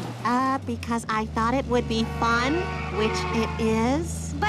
But you can't even see over the steering wheel. How are you not crashing into other drivers? Who says I'm not? Blue, we gotta get this back to Foster's now. I totally agree. So, how about being my co-pilot and guiding this little lady home? Because let me tell you, I am some kind of lost. Oh, you totally called it. I didn't catch that, but the kid's face looks very Gerald McBoing-boing-y. And just the way he closes his eyes and opens his mouth, and the real life sound comes out, I feel like it's a nod. Oh yeah. And hey, we covered that on What a Cartoon a while back as well. Give it a look, folks. Yeah, and also we said how much they love UPA and we're looking to it design wise, and more of Blue being dangerous. He's admitting yeah, I'm hitting cars. I run into them all the time. Yeah, he's exhibiting antisocial behavior, and we're meant to find this funny. It's also, I was thinking of another Simpsons reference. He is the cool guy driving the car the cool way, while Mac is so lame. Yes, Blue drives like this, and Mac drives like this. And I think we actually see him hit the friend of Frankie in this little scene here. Yeah, you're right. That is the Kathy who gets her, which that character is drawn so specifically. I feel like it has to be either a staff member or somebody's friend or loved one. It's just the design on the woman is so specific. But yeah, I believe that is the Kathy character that calls her later. Based on the wiki, I couldn't see that she'd appeared in other episodes. But I also like that Blue is he's like, you know what? I don't even know where I am. And then also screaming road rage. And then Mac takes over, but he doesn't know how to drive at all. Yeah, it turns out Blue is better at driving recklessly, I guess, because Mac can't even start the damn bus. For plot purposes, I think they need to deal with this because it's, if Mac could drive, then the show would be over in this act because Mac would have driven it home himself and been like, okay, no sidetracking. But because only Blue can drive it of the two of them, that's how it continually sidetracks for the rest of the episode. Yeah, I also think this is the line they can't cross in terms of putting a child behind the seat of a car. That the car can't move. I can see that being a 2006 S&P thing. Now I think you can't even get him behind the seat of a car that is idling, which is what the bus is doing. Wow. Yeah, you're right. Yeah, maybe that's how they got away with it with Blue. That they're like, well, he's made up. Like he could be over 16. He could have a fake driver's license. We also get another good joke of the when he was driving, or when Frankie was driving, they passed by some drag racers, and then these 1950 style greasers pop up again. They look very Gorillaz-y, but then I looked up an image of the bully character, and he is looking very Gorillaz-y. So maybe they're inspired or drawing from the same sources. Yeah, what they reminded me of was the Gang Green Gang. Yeah. Not to be redundant, but they remind me of the Gorillaz as well. Well, did you see that in one Gorillaz movie or in one Gorillaz video, a member of the Gang Green Gang officially was in the Gorillaz? Oh, really? Maybe that's, I have some vague memory of that. I forget exactly, but I believe one of the old Gorillaz performers got canceled in some way, and they replaced his character with Gang Green Gang, I want to say, but I'm not up to date in my Gorillaz lore, sadly. I was just thinking about them because our pals on Chapo Trap House were talking about how in America people didn't give a shit about Blur coming, and they're like they should have just been the Gorillaz when they came here instead of Blur. Yeah, arrive in cartoon form first. And I guess this is a plug for watching old Gorillaz videos because my wife and I, when we are out on the weekend, we come home like, what do we watch? No energy for a movie. Let's just put on old music videos. The Gorillaz ones are delightful. You might have forgotten. They've been around for over 20 years now. Go back and check them out. I got to give those another watch. It's been a little while too for me. So at 6 minutes, seemingly they're done with the episode, but that's when Blue sees the drag racers. And again, a great cut that looks like he says, "I know we lost." Like, no. And then he's like, I know we lost. And then you zoom out to see they're in the middle of nowhere at a literal crossroads, not in front of the Foster's home, which they thought they would be. Yeah, who knows how long they were driving in this drag race, but they're clearly outside of the city limits. Also, we didn't talk about the comedic pun of the title, but it's that the Foster family owns this place, so it is Foster's possessive, not a foster home for imaginary friends. Yeah, it's sort of like the old Adult Swim series Children's Hospital. You learned it was a hospital run by a man named Mr. Children or something like that. Right. So that's where they end Act 1. Then we come back and we are seeing a very funny drawing. I love the drawing of Eduardo relaxing on the couch, flipping through channels, and then stopping on Crazy Eddie and instantly getting obsessed with it. Like Eduardo might be my favorite character in this rewatch of it. Yeah, it's a great design. I do really very Muppety too, and very lovable. And I just love that he's like shy and scared too a lot of the time. Like when he first meets them, he is just hiding behind things because he's like, I'm scared you won't like me. Like, yeah, it's cute. One of my favorite Muppets growing up was Grover because of his constant anxiety. So I can identify with that. And he was also a superhero. Yeah. Oh man. Yeah, you're right. Super Grover. If I wanted to, the Facebook has been shoving in my face, I think $200 Super Grover figure that's out there. Don't take the bait. Facebook now is showing me AI-generated Calvin and Hobbes images. So, that's awful. I didn't ask for that.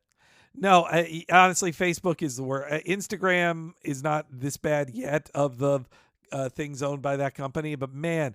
Yeah, Facebook, I just can't use it anymore. Like literally when it's like, oh, you like comic books? Here's a fake page from Spider-Man. Oh, you like wrestling? Here's a fake picture of a female pro wrestler with bigger boobs than she has in real life. Like, yeah. It's just terrible. I was getting into it lately, though, because it was just showing me Calvin and Hobbes strips, and I'm like, okay, these are fun to revisit. It's been a few decades, and now it's moved on to be like, if you like these real things, what about fake thing?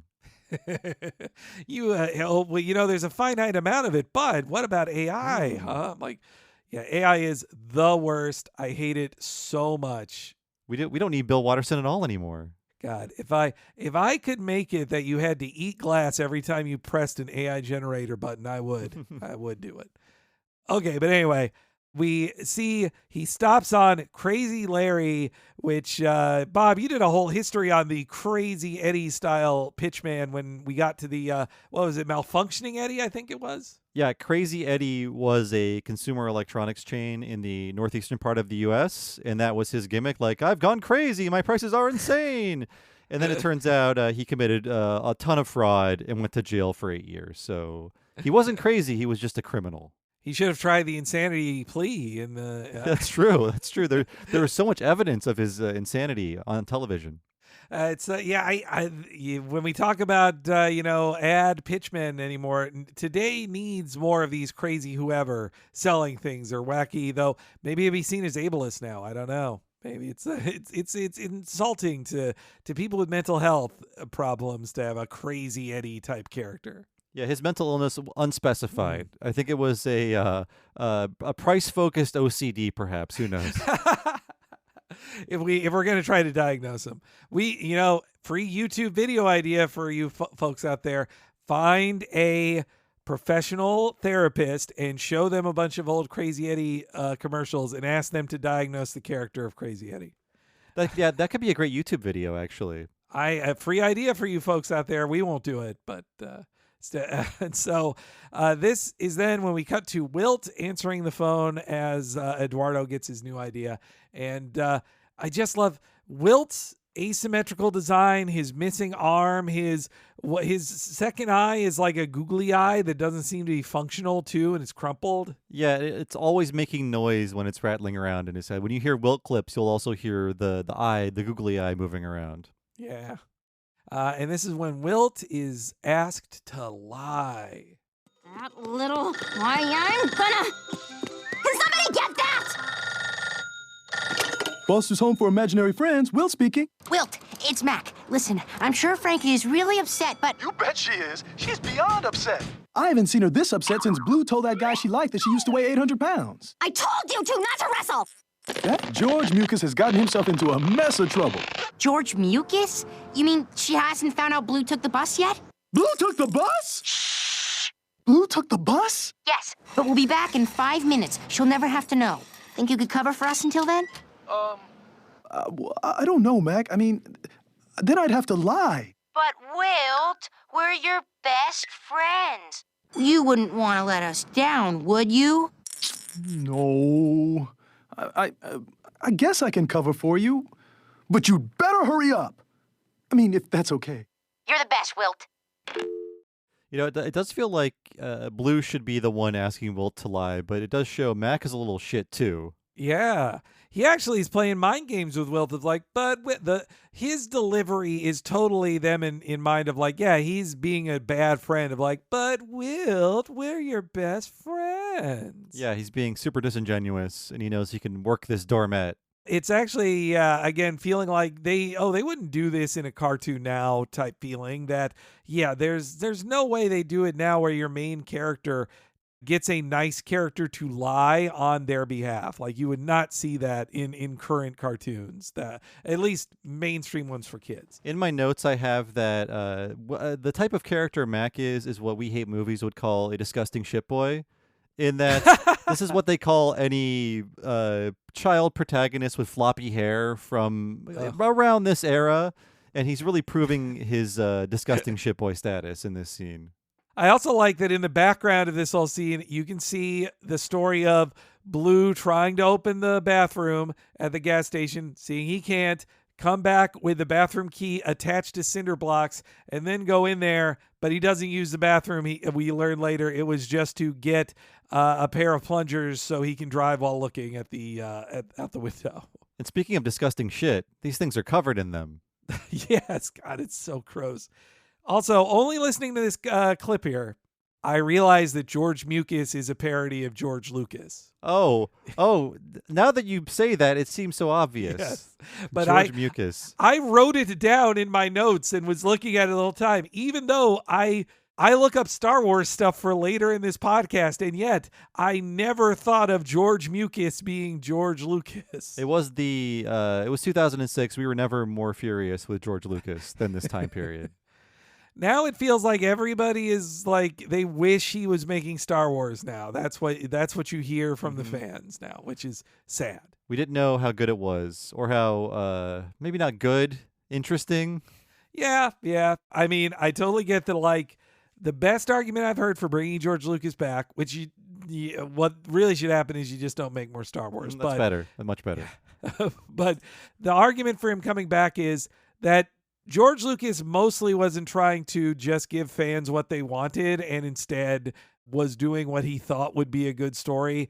But then again, that's not always, I'm doubting myself as I say this, because he had Yoda do lightsaber fights because he thought that's what fans wanted. Mm-hmm.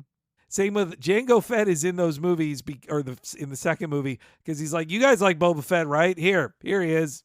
He was into customer service. He didn't have the tools to make sure every fan's demand was answered, though. Yeah. They would take another decade for that.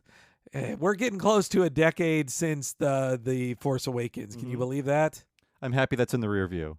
But we then see after Wilt is told to lie, we have Tom Kenny being very, very funny, saying all of the things in the ads. Like he's just so obsessed with it. He's like, well, it's only one more day. No, it's got to be today. Crazy Larry needs me. Henry, was this like looking in a mirror? Well, Bob, limited time only sales are important. If it's a sale, you're wasting money if you don't buy the item. Hey, a $22 mattress is a good deal. That's got to be like sleeping on a bag of rocks. We're adults now. We know how much a good mattress costs, right? When I saw how much this was, I thought, dear, it must be full of bed bugs or something. Yes, I wrote down that Eduardo is relatable to me as somebody who has trouble not buying things when he feels like he should buy something. I'm constantly shaking my metaphorical piggy bank at things. Yes, and maybe I need more friends like Wilt who will throw my piggy bank on the ground and break it. Break your possessions, distract you.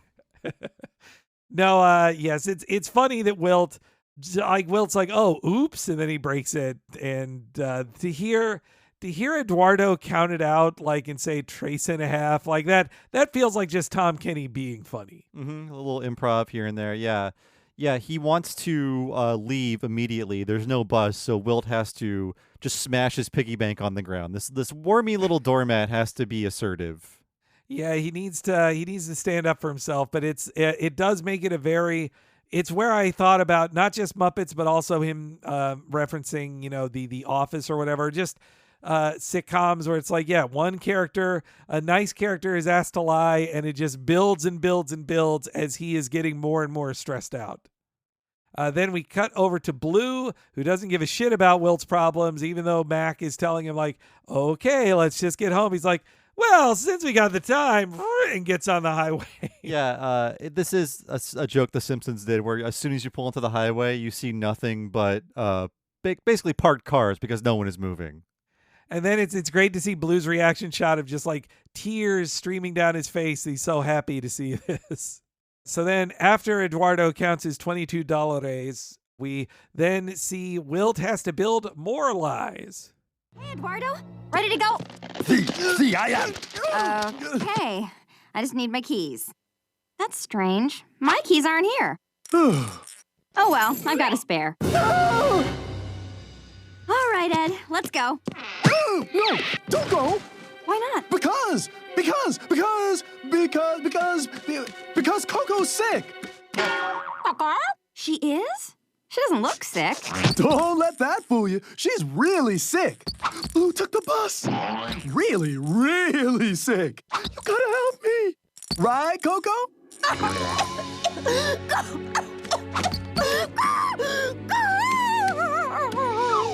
Oh, Coco, you poor thing.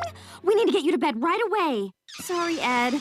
We'll have to get your mattress tomorrow. But it's one day only. It's okay, Eduardo. I'm sure there'll be other mattress sales. No, it's one day only. And then cut to him. It's really cool. It like fades on the shot of him. The background fades. And then you see Eduardo is riding his little tricycle all the way there. Yeah, we haven't mentioned Coco yet. This is our first scene in this. I think interestingly animated in this style. This is them playing with their new tools and making a character move in a way that would have been much more difficult in the past. Unfortunately, this vocal performance, the actor's going for it, and I find it, she's doing what they're asking her for, but boy, it is grating. When there's a lot of Coco in an episode, it is grating. Yes, yeah. I think my favorite of the design of Coco is it's her little like palm tree head. I think that's my favorite bit. She looks like she escaped from a Duck Amuck style cartoon and was tortured by an animator because her body is an airplane, but also a whale. Right. Yes. Yeah. And she lays the plastic Easter eggs that parents would hide around the house in the 70s and in my childhood too. There's also one of those redemption things where a bird lays you a little plastic egg and there's a prize inside. There are little arcade machines like that. Oh, that's cute. That's right. Yeah. And also it's a great idea for plot wise because they create this character that can just randomly give somebody something for plot purposes. Like if they need something, she can lay an egg and then it's there. It's very convenient for writing stories. And then we see Wilt. He's starting to relax after these lies, and then Mr. Harriman shows up, and I just love that Wilt just spills the beans instantly, just like, oh yeah, Blue took the bus. What? I mean, nothing. Oh, what? And then he horribly injures. We don't see him the rest of the episode. He might have broken both his legs. Yeah, I mean, speaking of this being a kind of a mean show, surprisingly mean, an old man is pushed down the stairs. He's moaning in agony, and we never check in on him again. No, it's so fun. The way he moans in agony here is very funny. What in heaven's... Sorry. Hey, Will. It's fine. What? The soup. It smells fine. Okay. Do you hear that? Hear what? That. Oh, that. Well, it must be Coco. Yeah, Coco. She must be worse than we thought. I mean, we're here all the way down here, so yeah, that must be it. Better hurry up with that soup. This plot works as long as no one asks Will too many follow-up questions. Wilt. Named after. Yeah. I referenced it earlier. Named after Wilt Chamberlain. Yeah, famous, very tall guy. It's also great. He has the red, white, and blue, armband and headband that he has, or just that styling. It is very 70s basketball too. Mm-hmm. We then cut to Mama Jones, even styled to look like Papa John's, I feel. We had an off-mic heated Papa John's discussion, and I am again it. Papa John's filth. Disgusting. Cheap, I say. Not cheap enough these days, though. No. It should be free, honestly. Well, honestly, just it should be free in a reparation style way to the people harmed by Papa John Schnatter. Though they successfully wiped people's memories of that by having Shaq rep the brand for a few months. Everyone loves him. And you know what? If your pizza was good, you wouldn't need to ship it with buckets of butter to dip it in. But I also like when they enter the place. Blue is doing a little pee-pee dance while he's walking around on his disgusting stilts. I wrote that down. There's no other word for it. I just wrote down universal I have to pee posture. So Blue does have a bladder, presumably a urethra, and he's clamping it shut. He has genitals of some kind in the place other people would, humans would, to expel waste. Yes. And another fun exchange of gas station bathrooms are disgusting, but it's not gross to wear. Never mind. Yeah, and this is when they actually draw the, let's say, crud on the plungers that he's got stuck to his bottom. Yeah, he's walking in it with his feet. Yeah, and a good couple of jokes that to work there you have to be an employee, and then the woman behind the counter just puts a hat on him and says, "Welcome to the team, kid." This is how easy it was to get a job before the 2008 economic depression. They were just handing them out. They give you get a hat and pizzas, and you go to work. Though now I guess I would bet places still employ delivery guys and girls themselves, but I would think too you just would use DoorDash or all the other apps to be delivering pizzas. You don't need pizza delivery people who work directly with the stores now, right? Yeah, I guess there's an army of wage slaves. You no longer need to employ people and give them insurance. And then we cut to Coco faking sick, using a lamp that she had just hatched out of an egg to warm up her thermometer. The Coco sick drawing is very funny. Yes. All of her colors change too. And she pops into it on screen, just oh, I need to be sick. Pop, just turns into that character model. Yeah, one element of her that I really like that they're having fun with the new style of animation is her hair is basically a chalk drawing. Yeah, that is cool. Also, I looked up, in the age of digital thermometers, how can you do the Ferris Bueller trick anymore of faking an illness? Because you can't warm up the thermometer while your mom leaves it in your mouth and leaves the room. But here's one trick that was suggested by both Quora and WikiHow if you're using one of those digital thermometers. Run hot water on a washcloth and place that washcloth on your forehead. Then when you take it off your forehead right before somebody comes in the room, your forehead itself will be extra hot. Interesting. Well, hey, it's 2024. The best way to stay home is tell your mom, hey, some kid said they were going to shoot up the school. I can't go today. That is good. Yeah, God. I've been rewatching some Smiling Friends. That is maybe the funniest joke in the whole season when Shrimp dresses up, puts on a leather jacket to look cool. He's told, "You look like you're about to tell your friends not to come to school tomorrow."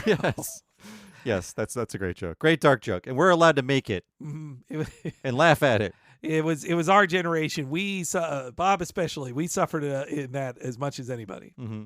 More than people who went through school shootings. Yeah. No. Where's my parade? And so, yes, Coco is getting tested, and then Wilt smashes Frankie's face in the door. And then in all this staging, Frankie gets splashed even more, first with the soup and then with some water as well.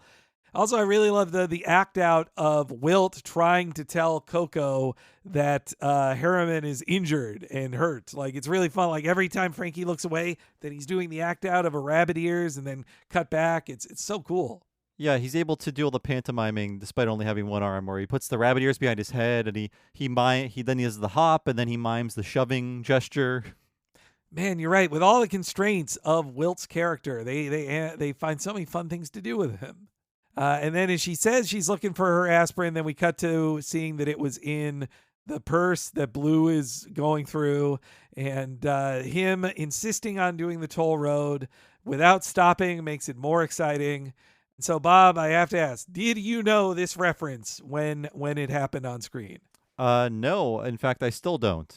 Oh, wow. Well, okay. Then I'm going to play this clip here, and then I'm going to show you the audio. But I swear to you, the second I heard these lines, I knew that this was a Star Wars reference. Oh, no. Okay. What are you looking for? We need change for the toll road. What toll road? That toll road. Blue, I think you're supposed to stop at those things. Not if you have correct change. Gotta be some money in here somewhere.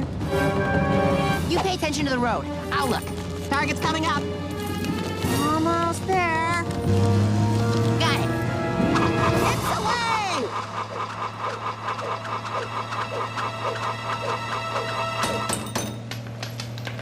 Negative. Didn't go in. It just impacted on the surface. It's away!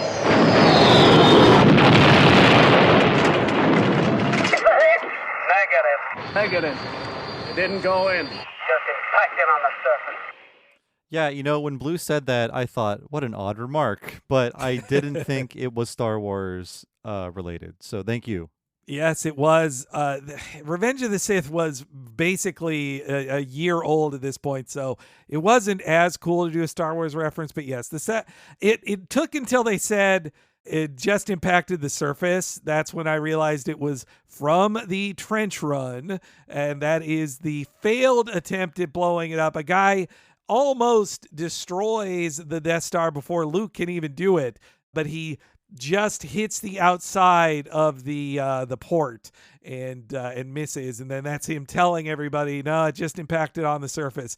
I didn't play the whole thing because it's like a ton of sound effects in between the lines, but also almost there. That's also in the line too. Hey, these were a lot more rare back then. And you know what? The character's name, of course I could find that out. That one I had to look up. I didn't know the character's name. But it's so you could call him Red Leader because he is the leader of the X-Wing division that Luke is part of on the trench run. But to be more correct, you would say his name is Garvin Drees.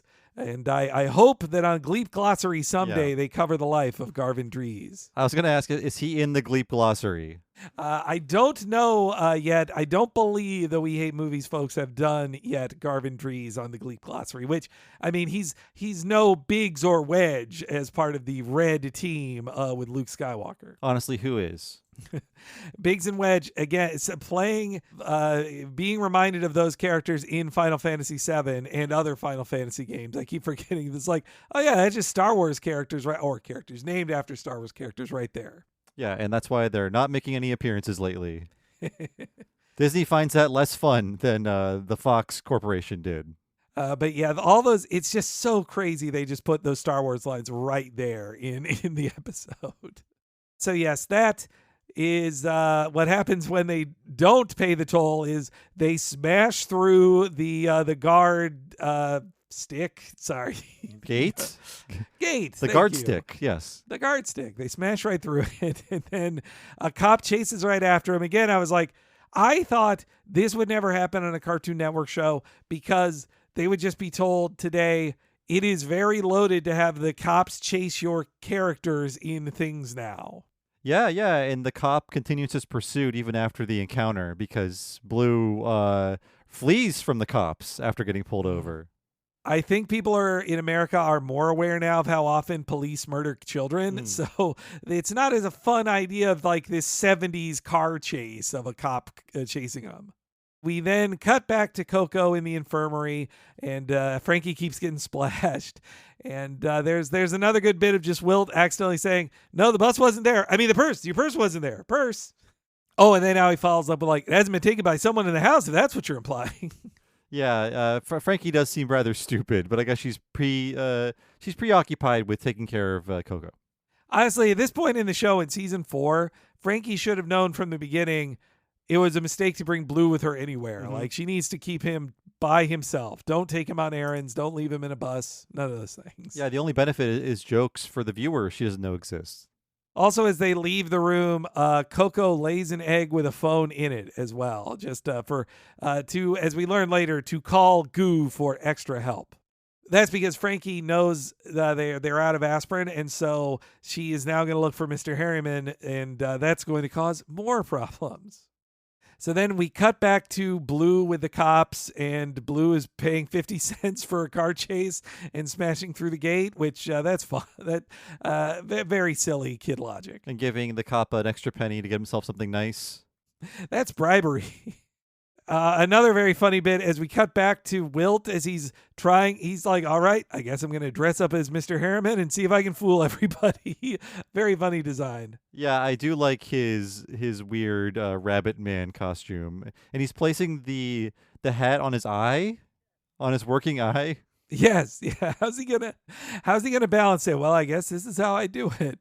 And then Goo arrives. Goo Foster, who is a hyper imaginative kid who thinks of too many imaginary friends. That's her problem. And also it takes her a little while to notice things like she doesn't even realize Harriman is a rabbit to start with. I think there's more than a little Aditi from Dexter in Goo also. It's that's true. I don't like Goo. The joke about her being annoying is a good place to start, but then she ends up being too annoying for the viewer. Also, probably would be voiced by a black actor going forward. Yeah, I would think. This is Candy Milo. Yes, yeah. And she's cute in it and all that. But yeah, I mean, I like her design more than the character itself. I like how she has, rainbow sleeves. I think that's fun. And also when you look at the clips in her hair, one is just a paper clip, which there's some cute little design bits in there. Also, in a very Muppet Show way, she's like, I thought you wanted a hairy man. And it's not a guy she imagined. It's her uncle in a towel who's very hairy. Yes, not imaginary. And this is when we cut back to Blue, and he decides to break more laws. I was a real heifer back then. Lost quite a bit of weight. And I got a new haircut. And I usually wear glasses. Well, Francis Foster, I'm gonna go run this. You sit tight. You got it. So, what do you think, huh? Pretty good, huh? But he's a badger. Ah! Mr. Harriman is a rabbit. Don't be ridiculous. Rabbits have floppy ears and big feet and fluffy tails and long whiskers and... Oh!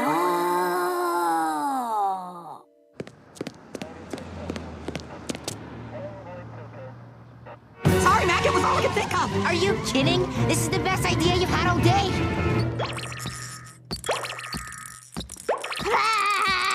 Perfect. Now hurry up and get those other guys out of here. And there's a cute joke in all of those other guys. It's a real pause because it goes by so fast that on first viewing, I only caught the middle one, who's the most obvious reference. Yeah, Bugs Bunny. I caught Bugs in the Tricks Rabbit. I'm sure the other ones are references as well. I mean, one is just like, your classic chocolate Easter bunny. I think the first one with his lines on him, I want to say it's either like a Walt Kelly Pogo style or Crazy Cat, but I honestly can't place exactly where it's from. Yeah, I can't either. But I will say this cop that pulls them over looks like a cop that would pull over Fred Flintstone. It's very old Hanna-Barbera style. Oh, yeah, he's great. Yeah, he also, he reminds me of the Clone High episode 1 cop who shows up too, like underage drinking. Right. But yeah, they run from the cops in this. That's just so funny. Like, and Mac is like, this is a great idea, running from the police. Every kid should do this. Though, to compare it to modern Cartoon Network, and this now is like an 8-year-old episode of TV, but There is a Steven Universe episode where one of the lead characters, Pearl, does drive and run from the cops while running a red light. And it's funny because the story, I think it was Rebecca Sugar told that the voice actress who plays the role in the episode, she was worried that but my kids are going to see this. Like she wasn't concerned that her character does things in other episodes, but in this one, she's like, but my kids are going to see mommy run the red light. I think her kids grew up without any arrests, let's say. I think so. I think that, and also very funny, bad driver's license photo on Frankie. Very funny design.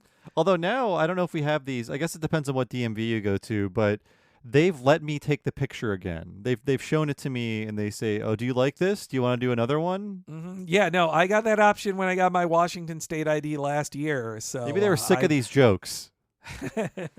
Well, the digital photography process has gotten good enough that even the DMV has it now. And they know they're not like, those bad pictures were back when they're like, yeah, you get one shot because we're not using multiple, we're not resetting the film in this or whatever. Yeah, they had to develop actual film to put that on your license in the past.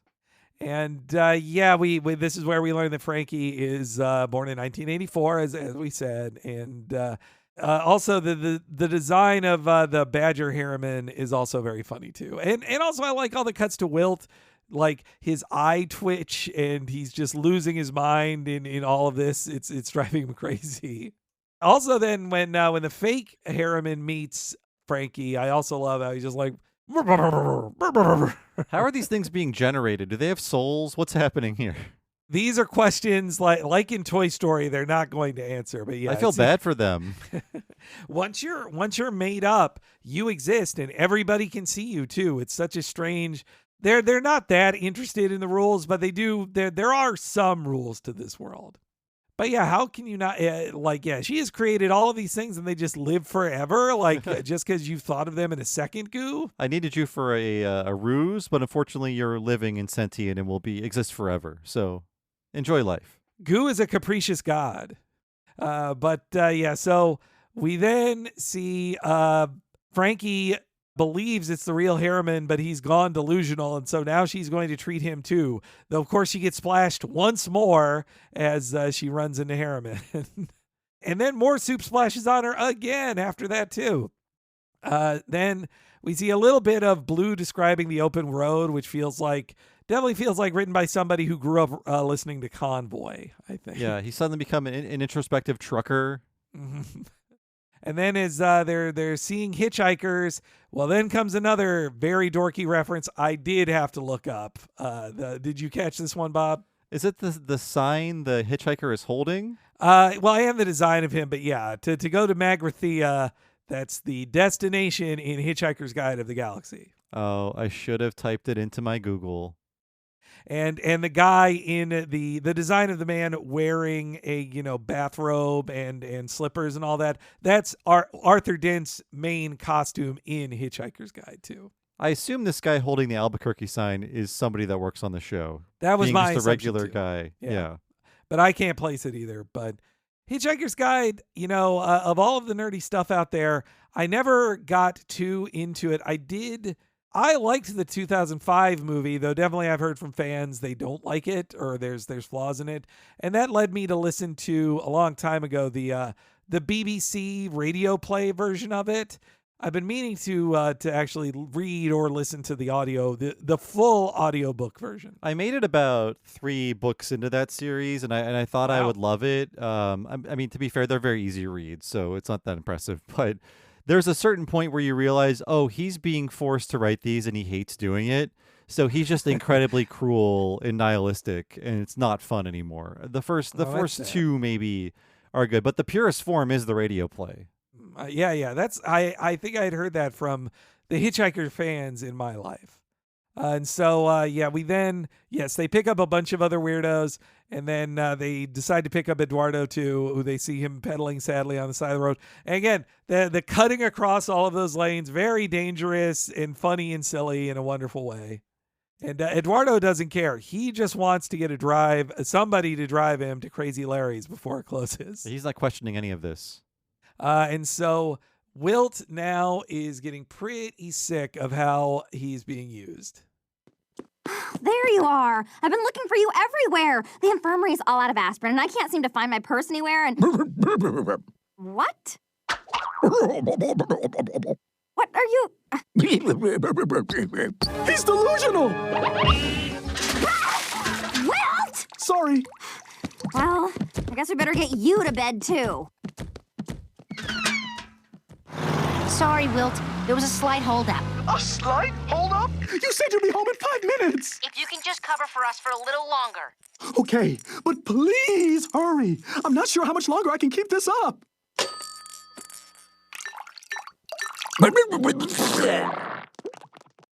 Oh, sorry. I went out of order, but that was before. But this then is after that. Goo surprises them by covering for Wilt in a way they did not expect. Boy, am I glad to see you two. Foster's home for imaginary friends. Okay, so it's going to be a few more minutes. Mac?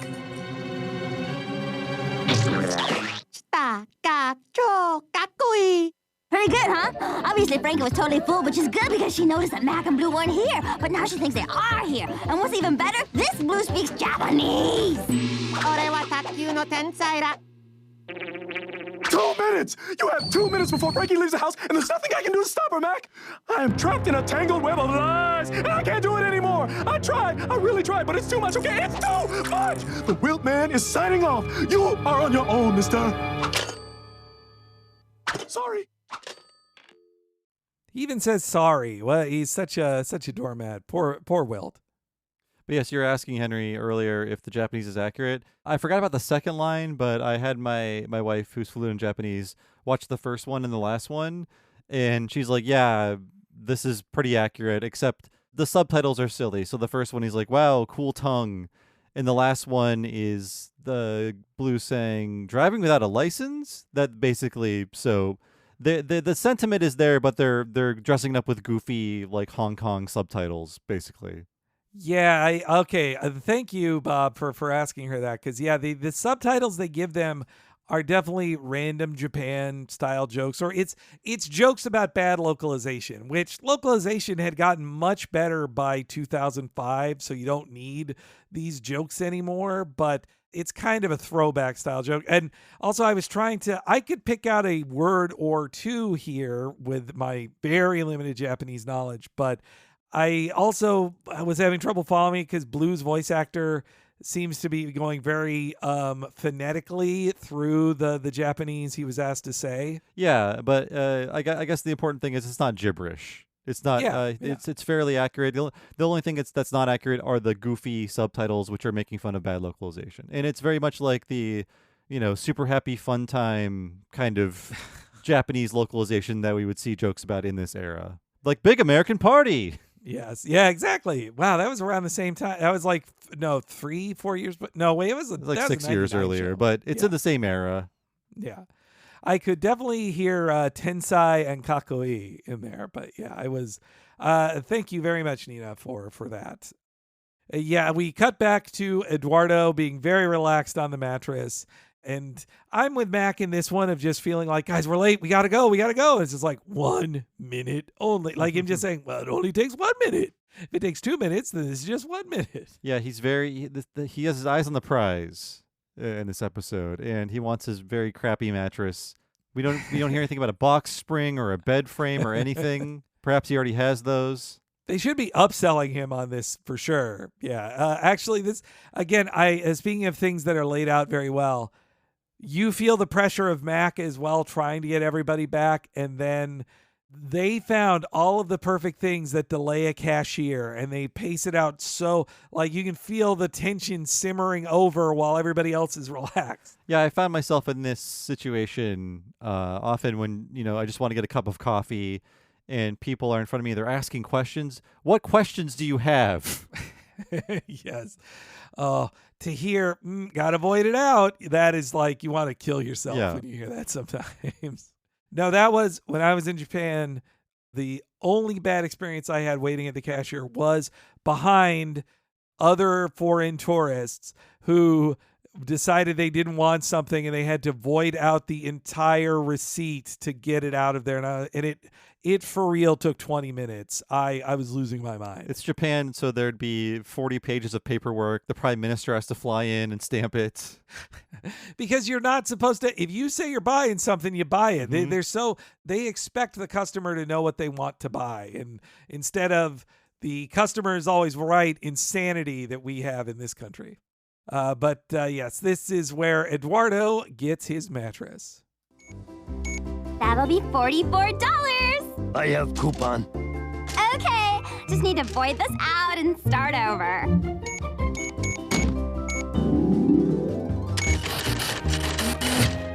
Just need to change the receipt paper. Lovely weather we've been having. Would you be interested in a free sheet set? Do you have something in pearl? I'll have to check in the back.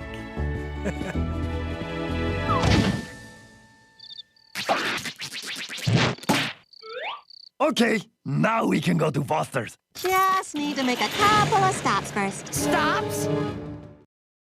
Yeah, as this is happening, during my watch, I notice how little time is left in the episode, and I'm thinking, they have to get home. Yeah, if you're watching this on broadcast TV, you're probably also seeing it's 2:28 when the episode is still on TV. You're like, how can they be this close to the end? It's nuts. And yeah, in quick succession, Blue dumps all the pizzas at the delivery place. He dumps all the hitchhikers on the side of the road. He flings the plungers in very silly placements on the guy, including one. That does feel like a censor note where they're like, that plunger better be on that guy's belly button, like an inch lower. It is far too suggestive. And then they even pass the same cop. They rear end another guy. They're doing all the bad stuff. And then once they stop, Blue gets out of the car and they let you think for just 1 second everything's fine. And I didn't realize this until Frankie took on and off her jacket and was looking for a new jacket to put on as they keep cutting back to her. She wears a Powerpuff Girls t-shirt. Oh, yeah. Now that I'm watching this on an HDTV, which I never had before, I saw the shapes on her shirt. I'm like, what are those shapes? But you're right. Yeah, it's another very clever wink to themselves. I like that and I feel like Frankie would be a Powerpuff Girls fan. Mm-hmm. Well, if she was born in 1984, then she would have been 12 when the first pilot aired, so the perfect age. I guess one thing we didn't comment on is the midriff of another very popular fashion choice, which I think came back. I don't know. Yeah, no, she would totally fit in Kirsten Dunst's wardrobe in the Spider-Man films. Yeah, actually, that was some of the best stuff in Madam Web was the wardrobe, because when they were dressing up the girls as 2003 kids, they then put them in bare midriffs. Like 2 of the girls had bare midriffs to let you know it's 2003. You found something nice to say about Madam Web. Madam Web also did teach you the correct way to do CPR, so it could save a life someday. Oh boy, yeah. Let's hope that comes out of it. It'll be like the Simpsons episode that saved a life with the Heimlich maneuver. Mm-hmm. But yes, Frankie thinks everything is fine and then learns otherwise in our final clip here. Hey, guys. Whoa! Best road trip ever.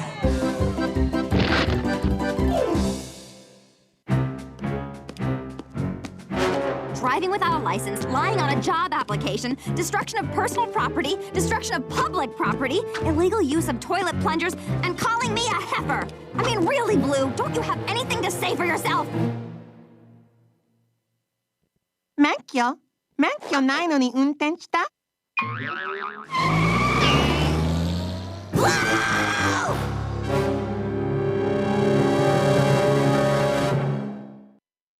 I believe it was past tense. The Japanese, he drove without a license. In the implied subject is he. Ah, okay, so, got it. Thank you very much. It's not that important, but I'm just conveying the information Nina gave me.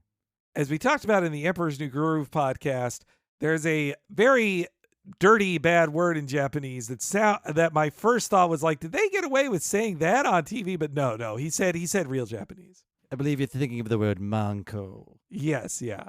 Which look it up for yourself, kids. But don't say it in Japan if you're walking around. But yeah, for a second I thought that was my spider sense went off. Like, did they actually put that a very dirty word on TV in Japanese? But no, they did not. I assume someone would have caught that. There would have been hell to pay. Also, through this research, I did learn that the actual Japanese dub voice for Blue is the voice of Sasuke in Naruto at the same time. Really? Okay. Yeah. This was a very Naruto-rich period. I sometimes have to remind myself that Naruto technically still continues, though it doesn't feel half as big as it used to be. I mean, there were 2 camps, and I was in the One Piece camp back then, and I still am. I think I chose correctly. Oh, for sure. Yeah, very correct choice. I read the first 100 chapters of Naruto and watched some of the show too, but yeah, it just couldn't pull me in enough. I got a little tired of the grind. I can tell you what life was like back then. If you chose One Piece over Naruto, you would hear Naruto is awesome, it's got cool ninjas, and you like that ugly show full of gay pirates. And I said, hey, the ugly show full of gay pirates is excellent, and no one believed me until now. That's also crazy because maybe it wasn't as clear in the first few years of One Piece, but like, that guy loves to draw bodacious babes. Naruto could never draw the amount of babes that One Piece has. No, I don't recall that being a babe-rich show, but I'm sure everyone will chime in listing every Naruto babe, and that's every comment on this episode will be, I can't believe you forgot this person.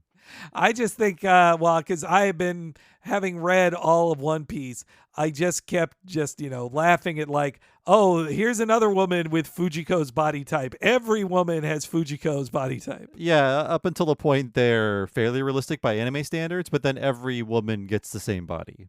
Yes, yeah, which, hey, it's still a masterpiece. But, but yeah, so as you said, Bob, we end with Blue learning no lessons, facing no punishment, apologizing to no one, and doing the same bad thing again. And life goes on, and it's funny. It's funny. No lessons were learned. Yeah. Yeah. And yeah, also no credit music on this one. Apparently they'd alternate. It wasn't a lot of episodes had a credits gag, but apparently in some reruns they would cut the credits gag and just play an instrumental credits over it, or more likely an ad for the next episode, or just the next TV episode on Cartoon Network would just start over the credits. Okay, I was wondering how common these cold closes were, whatever you call them. Hot closes. That's a good word for it. I'm using MCU styles talk about calling it a post credits when it's not. No, it's during the credits. It's not a post credits. This was a really, really good episode. Maybe one of the best of the series. As I saw it on a lot of best of series lists. So Bust the Two of Us was a good pick by ToonJay, I'd say. Yeah, thank you, ToonJay. My final thoughts are I did not enjoy Phineas and Ferb, but I was happy to talk about it and explore that world. I did enjoy this, and I remember enjoying it as a younger person, and it makes me wish I was born about 10 years later so I could have enjoyed this as a kid, because it's very fun. I like how it leans into the Flash style and does something innovative with it when a lot of shows were just making an uglier version of an analog show with the Flash tools. And like I said earlier, not to reiterate too much, I enjoy the meanness. I enjoy some of the edgy humor that I was honestly not expecting and did not remember. But it just shows how, this kind of show, this kind of humor is not the current flavor of kids' cartoons. And maybe it'll come back one day, but I don't know about that.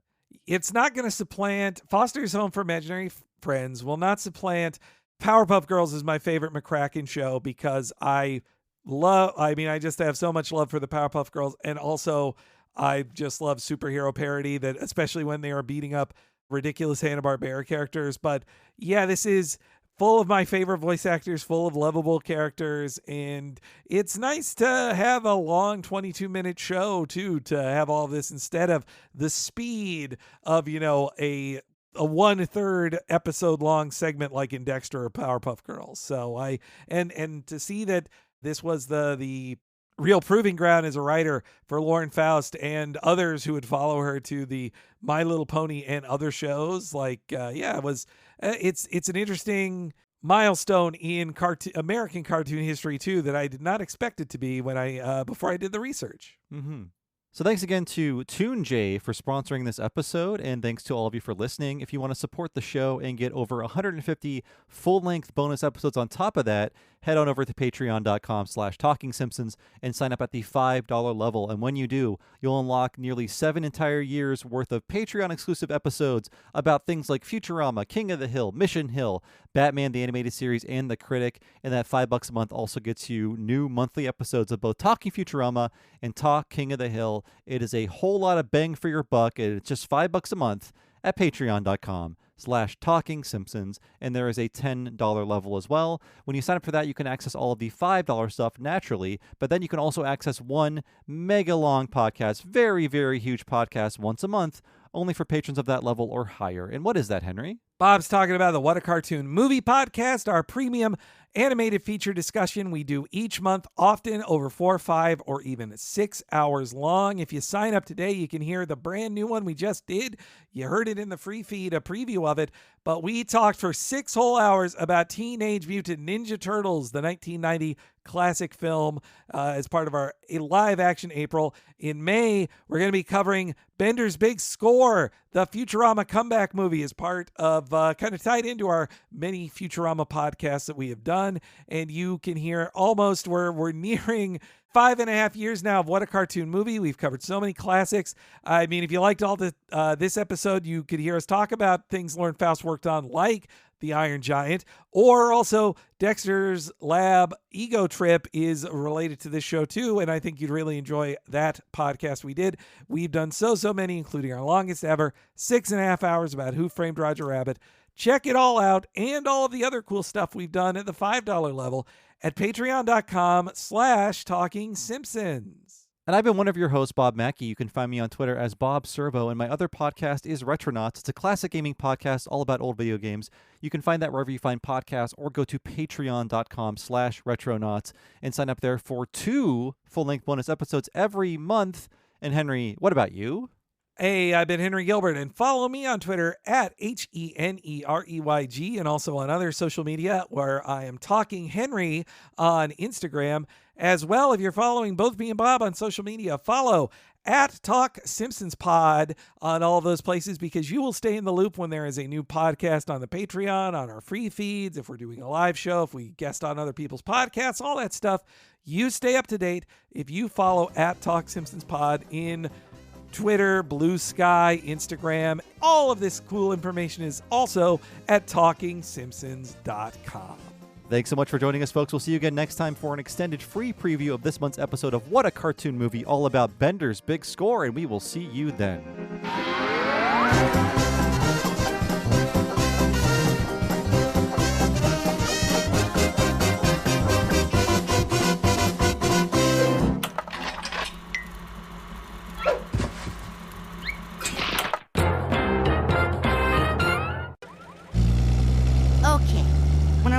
I normally take a left here, but... Okie dokie. What next? Right!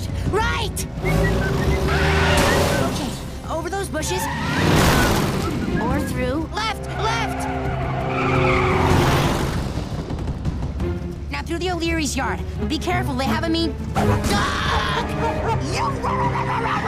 Denim is in demand at Plato's Closet in West Ashley and North Charleston. Get cash on the spot for everything denim. Bring in your trendy and classic styles of gently used name brand denim. Get paid for your denim shorts, skirts, jackets, jeans, and more. We're looking for denim that is blue, black, or a bold color, and jeans in styles like mom jeans, bootcut, baggy, flared, and ripped. We want everything denim. Sell your denim for cash at Plato's Closet today. Plato's Closet, located in West Ashley on Sam Rittenberg Boulevard and North Charleston on Rivers Avenue.